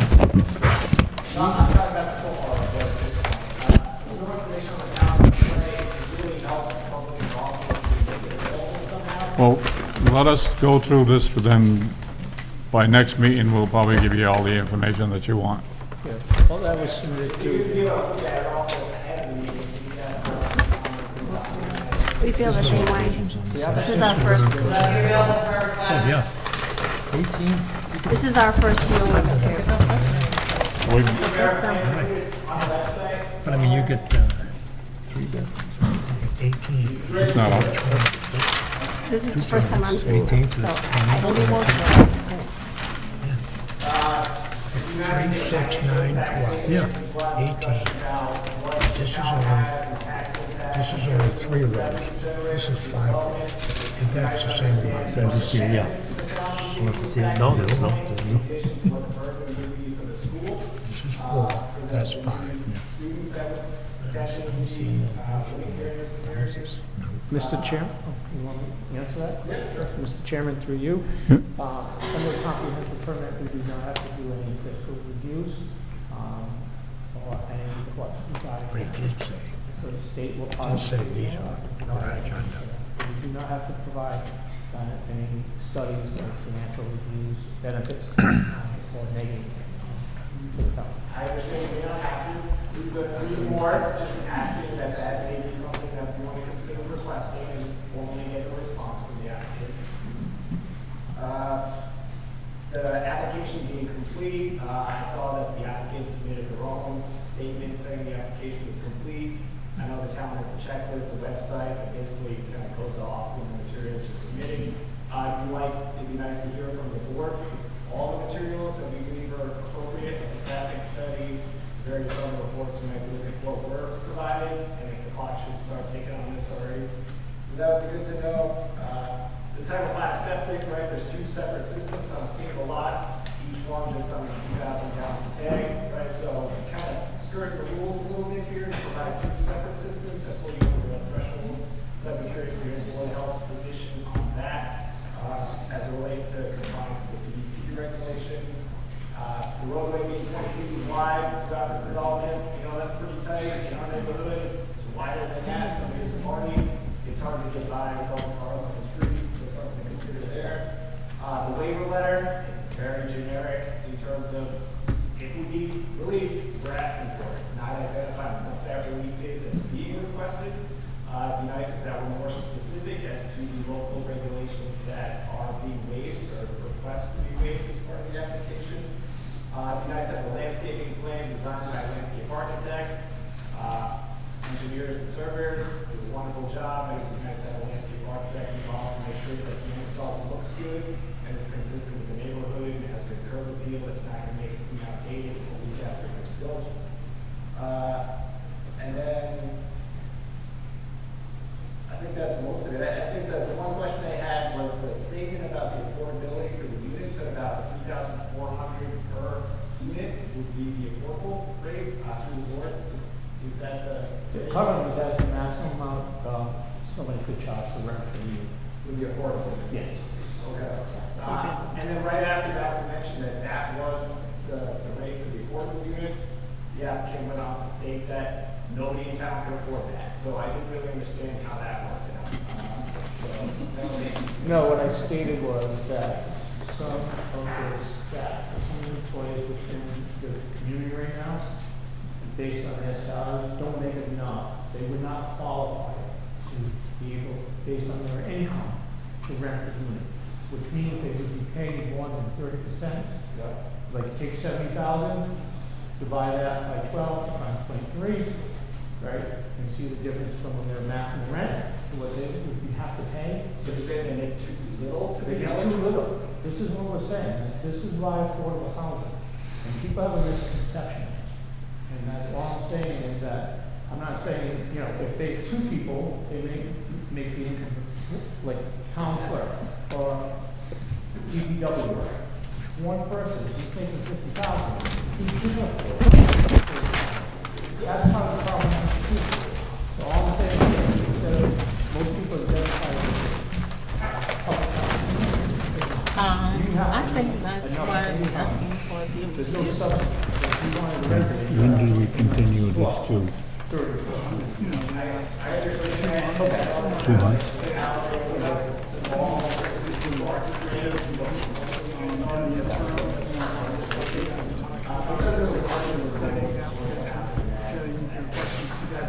I'm also trying to get as much input from the other boards and the officials in Right. town I hear about questions about fire safety and planning stuff and streets. So getting other local, I understand that the applicant, the application's been provided to them, been helpful today. But, really, really encouraging them to give some input, even come, looking at the applicant's meeting with some people. That is also done, And I feel the peer review is good. So, I think what's happened tonight, opening here, initial presentation from the applicant. No, what I'm That's a saying good is the start. maximum rent So continue charge for these to units could next never month be or no more than whatever. We continue till He said 2 months. 2 months, yeah. October?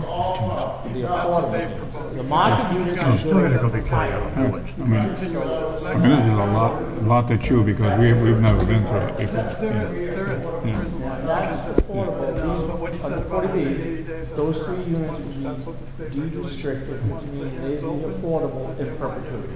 Correct. Within 100 days, so around 6 weeks. Okay. To keep it. Yeah, no problem. I think that's a reasonable, you know, continue it now. But that's what they This is a asked. good start. Opening here. No, I didn't set the rate. Presentation. Either next month or the month after. It's reasonable. Yeah, exactly, yeah, yeah. Now, Thank 2 you. months is good, that gives us a good chance. Excuse me.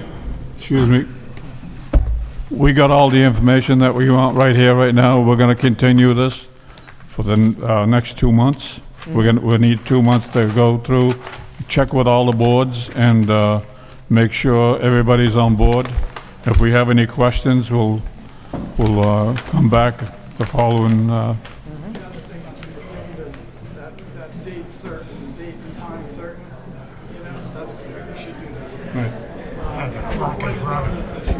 What would you like to do? So we'll be reviewing this again on September 14th. October? September Yeah, 14th is our next meeting. yeah. Thank you.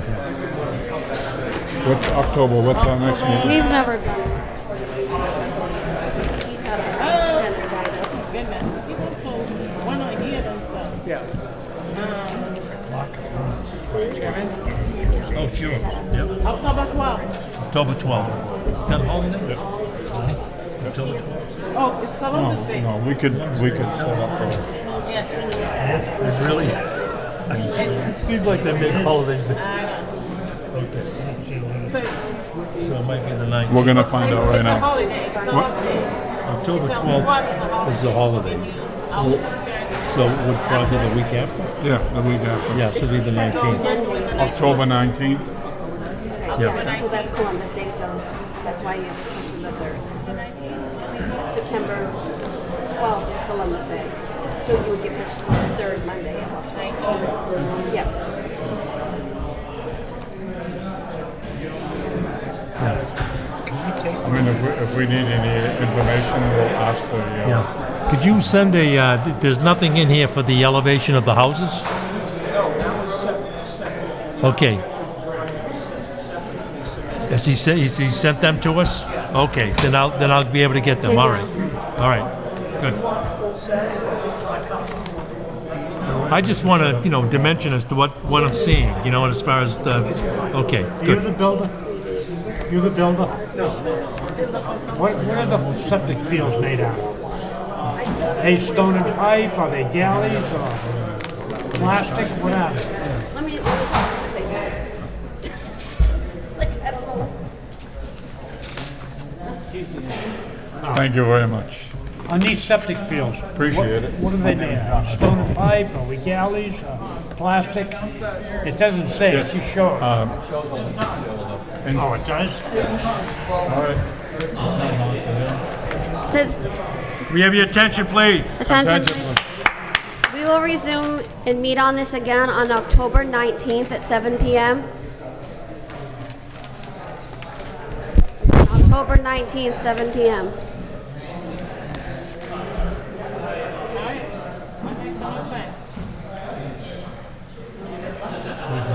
So we Nobody. got Hickory Road? Huh? Hickory Road? What are they? Carlos. It's a 24 by 30 garage? All from 13?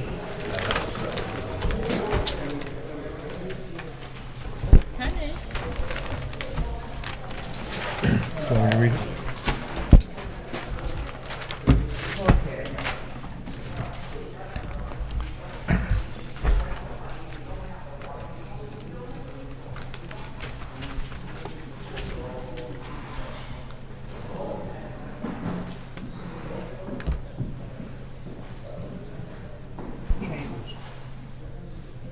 We're gonna, oh, you're gonna. I think it's Did you Janus. get put off after this? Is this it? You want me to read it? Walsh, yeah. Yeah, We would okay. have done you before, but I think we saw it before. Oh my God. I think we didn't even see because she had it back. Yeah. So we Yeah. thought that was our last one. Nope. Okay. Right. All right. Hold on a second. We also said too. I don't like it. All right, the Halifax Zoning Board of Appeals will hold a public hearing on Monday, August 17th, 2026, 7 p.m. in the Great Hall at Halifax Town Hall, 499 Plymouth Street, Halifax. Mass on the application submitted by Andy Sargent to construct a 24-foot by 30-foot garage with an 8-by-8 breezeway between the home and the proposed garage. Said to be located at 24 Hickory Road, Halifax, Mass. 02338, as shown on Assessors Map 32, Lot 128, Book 54216, page 218. Property is zoned residential. Board of Appeals will consider variances and/or special permits from the following sections of the zoning bylaw and any additional zoning relief board deems necessary.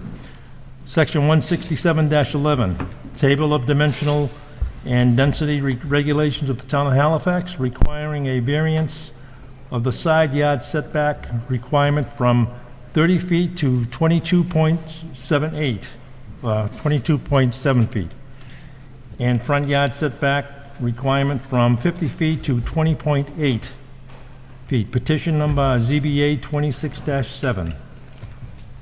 You want to talk to the applicant? To the application? No. Yeah. You're the builder? I'm the building, I'm the engineer. Okay, you can tell us what you want. My name's Kevin Davis. I'm representing ET Engineering. I'm a professional engineer on behalf of our applicant.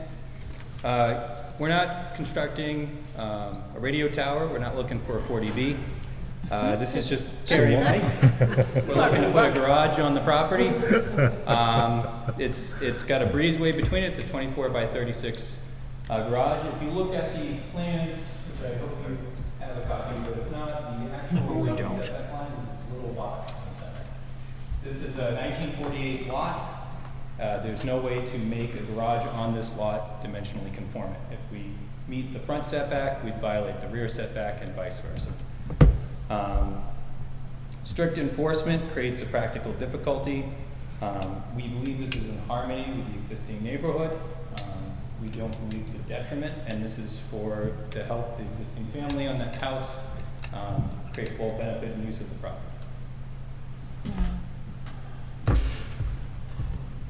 More than happy to answer any questions. We're just looking at the house from the front. You're going to have living quarters on top of the garage? I'm sorry? You're going to have any living quarters on top of the garage? No bedrooms, no ADUs, nothing. The garage on the roof and a little storage. I thought maybe some. What are you going to use it for? I have classic vehicles.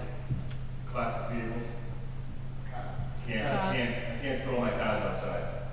They're rotten away. Yeah, especially Bronco. This one? That's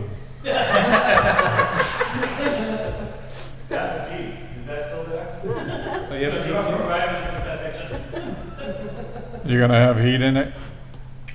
No. Running water? No, just electric. Just electric? Insulation, center the open studding. The normal stuff? Yep. And not going to be, it's not going to be used for business or anything like that? How far forward's the current house? It looks pretty close to the road. The existing house is 26.8 feet. The proposed garage is 20.8. Okay. So the garage is going to be set back from the house a bit. Yeah. Okay, so So here. the house is still non-conforming? Yeah. So the garage is not going to be any more A non-conforming? little more non. Do you guys have copies of the plan? We don't get anything, ever. 6 feet forward.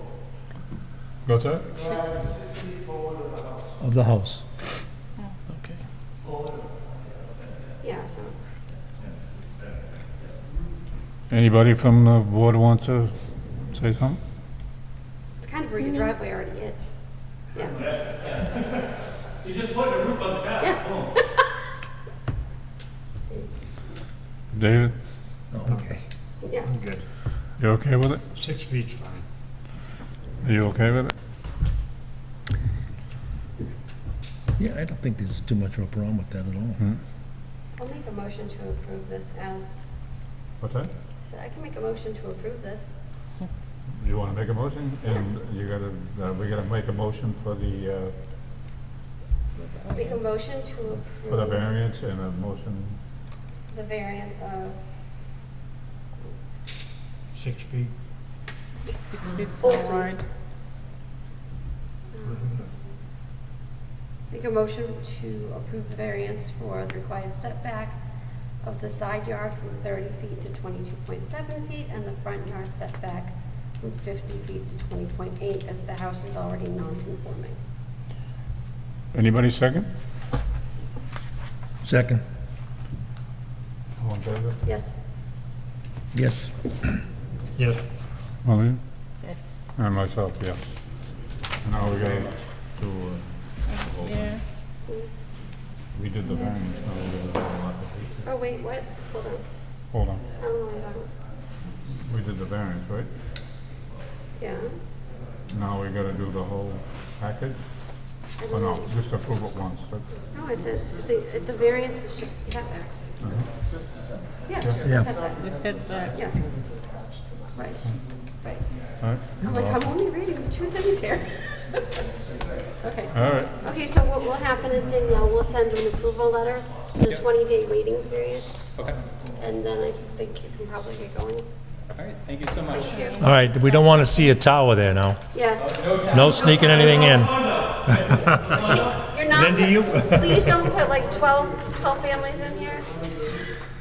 You wanna write the ad and date and all that stuff? Son of a bitch, I just closed it. I know, such a wanton guy. I know. No, you can take this with you if you want. Yeah, so you can. You want to do some reading? Plans. Yeah, take the Yeah, plans. I'm just trying Do to some look reading. at the numbers on here. Yep. You're the Those best. chambers, that's what they're. I'll take my crap with me. The what? We do. Just looking at it, that seems to be a too small a lot. It is. For what they're trying to put in there. I mean, I don't care whether it's, 40B or not. I work for a guy that does so. But as it says, so. We did a lot of tweaks. They had the plastic chambers. You rip them out, put Yep. the concrete in. For one building, okay, there's 4 condos in a building. We're putting in 65 concrete chambers. 65? 65. Do you have any bills or anything? Yeah, I'm just looking, we got them. Something's gotta be done. I cannot help this. Here you go. That's I'm gonna why go I sign put up this. with all that. Because I could read it. I could read what the hell it's Well, supposed I to don't, be. because I can't even tell what it is on this newfangled thing. Yeah. But I bring the paper in because it's printed what was supposed to be done tonight. We do have some minutes. Yep. June 8th. Did anybody look at the minutes for June 8th? I don't see any minutes in mine. Are they in here? Guess what? No. There's no No minutes in minutes. here. Yeah, I got one I here. know, but they're supposed to be in our phone. Are we all set? Can I go home? No. We haven't had enough. We're just doing our reading and everything else. That's the best I can. So what we said is we want to try and speak with the selectmen. That's fine, I don't care, that's fine. Yeah. We were talking about it back here. I think that we need all the boards to get together as well as the selectmen. Everybody needs to get together to have a discussion about this. Instead of, yeah, instead of being disjointed. So, It's nobody else's, it's your decision. Yeah. You can. They can ask. They just, so you're gonna, we're gonna formally ask the person, they're just gonna check off that they don't have an interest, because they don't. So you guys are the ones now that will say, you can change it from granite curb and going in to cement. Like they're gonna, I'm surprised they haven't given us their list of what they want for easement, all right? This is the way to do it, right? Because on a subdivision, we require granite. But in a 40B in my town, they get away with cement, sometimes asphalt, right? Because it's not a financial. They're trying to make their units more affordable. More affordable. So, my opinion will be two things. So when we get this back, I'll go with the fire chief and we'll start doing training radiuses on the fire truck. Because the first kid that has a rowdy in there on Friday Oh, yeah. night and has 30 individuals, how do we get the fire truck around, we're Yeah, not gonna there make to it around. police it. So by doing that, I think you're gonna have less density. Because you're gonna need to open the road. And there's no back plan behind that to start pushing it. Right. You need to start dropping units in order to get, the septic is going down Lowry Avenue, but they do have 4,500 gallons of tank. But they are you're only required 15. Up to 5-bedroom, and then more. They're 3-bedroom units, so they have 15 per 3-bedroom, so they get 3-bed plus if they get a garbage disposal, sometimes that's an extra bed, they count that. Plus we want an expansion one. Bob likes to have, so it'll be like a 5-bed. But they're good with 5 because they have No, every- 3,000 and 1,500 gallons. Right? They Yeah, but the staff- fields ain't gonna last. I agree, so we need to look at reserve areas, right? We need to look at. And why is so one we- field on the right side bigger than the one on the left? Exactly. But unless they already have a perk and they have a different flow. And I'm not the Board of Health agent, but we have probably one of the better ones that I've met here that works in this town now. He just accepted the job again. He's a septic installer. I put a lot of faith in him. He'll look at this and he'll tell us right away. My biggest concern was I didn't want to see a treatment plant. Because then the treatment plant, in my town, we have one. Then you have to have a separate building. You gotta have somebody working. We had to absorb it because the affordable units couldn't afford it. So the town had to absorb the sewage treatment plant and the bills for it. So at least it doesn't have that. The water doesn't come in, they're gonna have the option to sink wells. And they don't need to sink a well per house, just so you know. No, We no, have- as long as they We get have their own water. 84 houses on 32 wells, so they can do that. But again, then they're into the well, to the septic and the 100-foot and the Yep. this and the, like, you know? That So won't it fly. starts making you More have to complicated. move the puzzle pieces around. I mean, if we get down to 4 instead of 6, it may flow a lot better, and it may make a lot more sense for For everybody. 8 units, then, Right? yeah. The affordable numbers don't impress me. Like, that's not how that's not even close to it. And not to be disrespect, but the house average in my town is 1.3 million, and we're not at that kind of rent. So I don't know where that number comes from, that 34, 50. It's a state number because I'm working with it in Lexington too on But I affordable. think it's different every town. Town It is, is every different. town is different. It Every is. town is different, because, Danielle, she's on the thing, she has an affordable. And that would be an astronomical, I mean, for her to pay $34.50 in rent, that would be ridiculous. No. So she can buy. That's when your affordable Section home. 8 steps in and picks up Yes, the but difference. that's exactly what it is. That's not even part of this, and I want you guys to not, like, this has zero to do with Section 8. No, I know, I understand that. This, in my town where I am, you had to have a 700 credit score. You had to make 85,000, and then you could qualify for one of the condos. And the town employees, meaning the DPW got 2 of them, and the building inspector secretary in my town got 1. So they got 3 out of the 7 units in town. And it was good because those DPW guys work hard, right? Yeah, definitely. They have family. They want to live in the town they grew up. We shouldn't have to have somebody, I don't want to, but, drive down to Rhode Island to go get affordable housing and they work here. Like, it's good to have people close to them. Yeah, from your town. Right, so I think we need to look at the numbers, and that's not my job. I don't know whose it is, but I'll find out, because that will be reviewed as well. So who usually does your peer The review? peer review Yeah. is Brennan that does the peer review for the site stuff. I'm gonna have to get 2 or 3 different people Yeah. that are on the 40B, because obviously we don't have one. Let me look and see who's doing the 40 Because- that I'm on next week. Yes, you can see that. Because I'm sure that they do a bunch statewide. We have, I have 4 right now in front of me on the zoning board I sit on Wednesday nights. And we have those peer review guys, and they're your best book of knowledge. right? Definitely, yeah. And it's on their dime. So Carlos- we need to make arrangements with them to put some substantial monies in a 53G account. The money will go in the account, and as bills come in, same as we do for planning board. So when I ask Brennan to go down to the self-storage and look, or at Starbucks, or at AutoZone to go do a site visit, he just bills me. I can try and sign it, and it comes out of that 53G. The town writes the check, so it doesn't cost the town anything. Yeah, that's why I asked who's gonna pay for that. So we will have 50, and to be honest, if the buildings are very simple, I won't need to, but I'm allowed to actually put it out for peer For review peer- as well, yeah. to have an outside agency do it.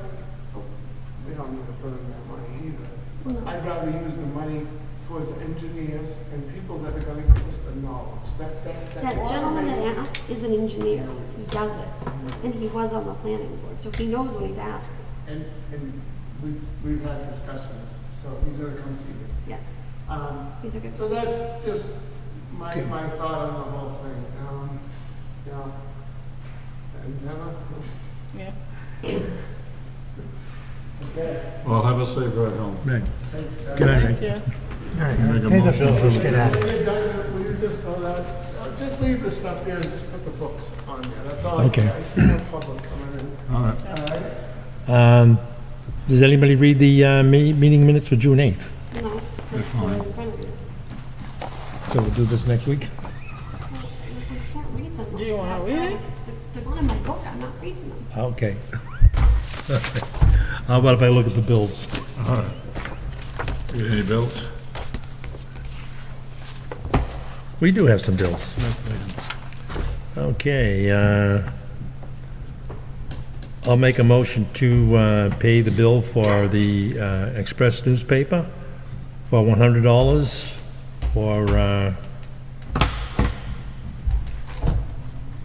is there a date here? For ZBA 26-7. Do we have a second? Sure, second. We don't wanna pay. Aye. Aye. You guys bringing your books home to study? You don't bring your book home to study? We have a Express newspaper for ZBA 26-6 for $100. I'll make a motion to approve it. I'll second it. Motion to approve.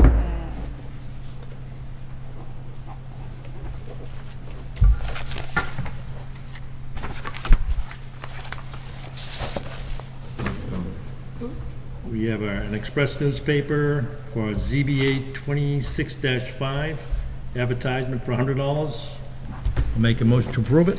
I'm gonna tell you, Jerry, it's a good thing we're approving it, because that's where you're getting your information.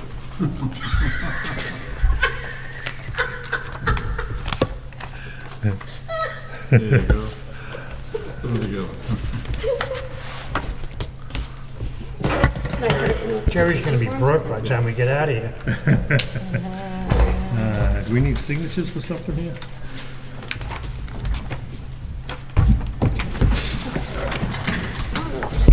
These all go into this, they go all into this here, beside, they go in here, that's bills. I'll put these in here for the bills.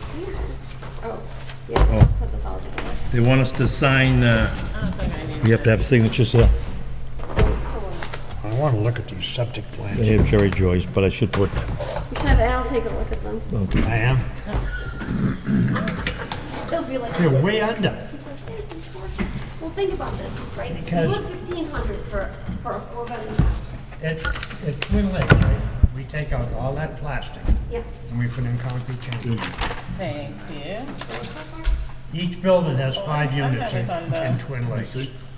I sent you the, You said that here. this is just part of it. I'm listening to you, Dave. Each building has five units, right? So that would be 15. If they all had 3 bedrooms, that would be 50 bedrooms. We put in 65 concrete chambers per building now. Right. This ain't even close. 65 concrete chambers. Yeah, we'll just put them at the end of the And table. that's like two, right? No, this one, one field had 4 rows and one field had 5 rows. And one field was underneath the driveway.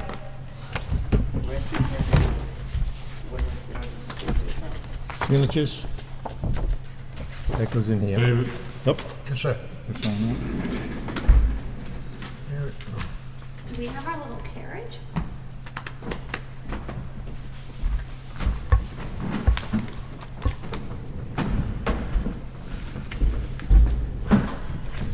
Yeah, that's why I'm, plus we gotta read all this crap. So question, when did we vote on members and associate members? What was that? So when did we make some, David the members, and I'm still the associate members? Well, like a 6 months ago? Yeah.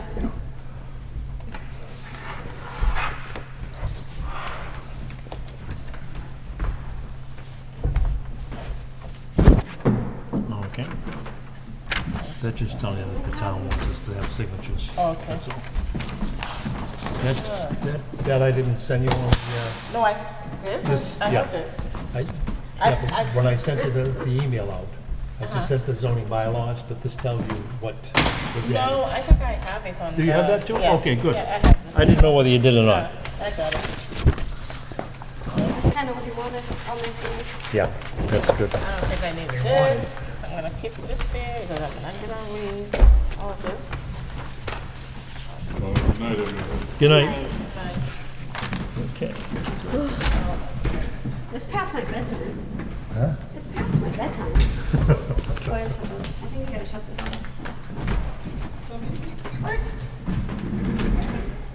So, I mean, I have no problem voting no for the town. Okay. The biggest thing is it gonna cost the town money for a lawsuit? Oh. You know we're gonna lose it.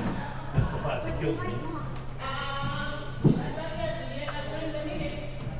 Meeting, we get adjourned. So we're still open.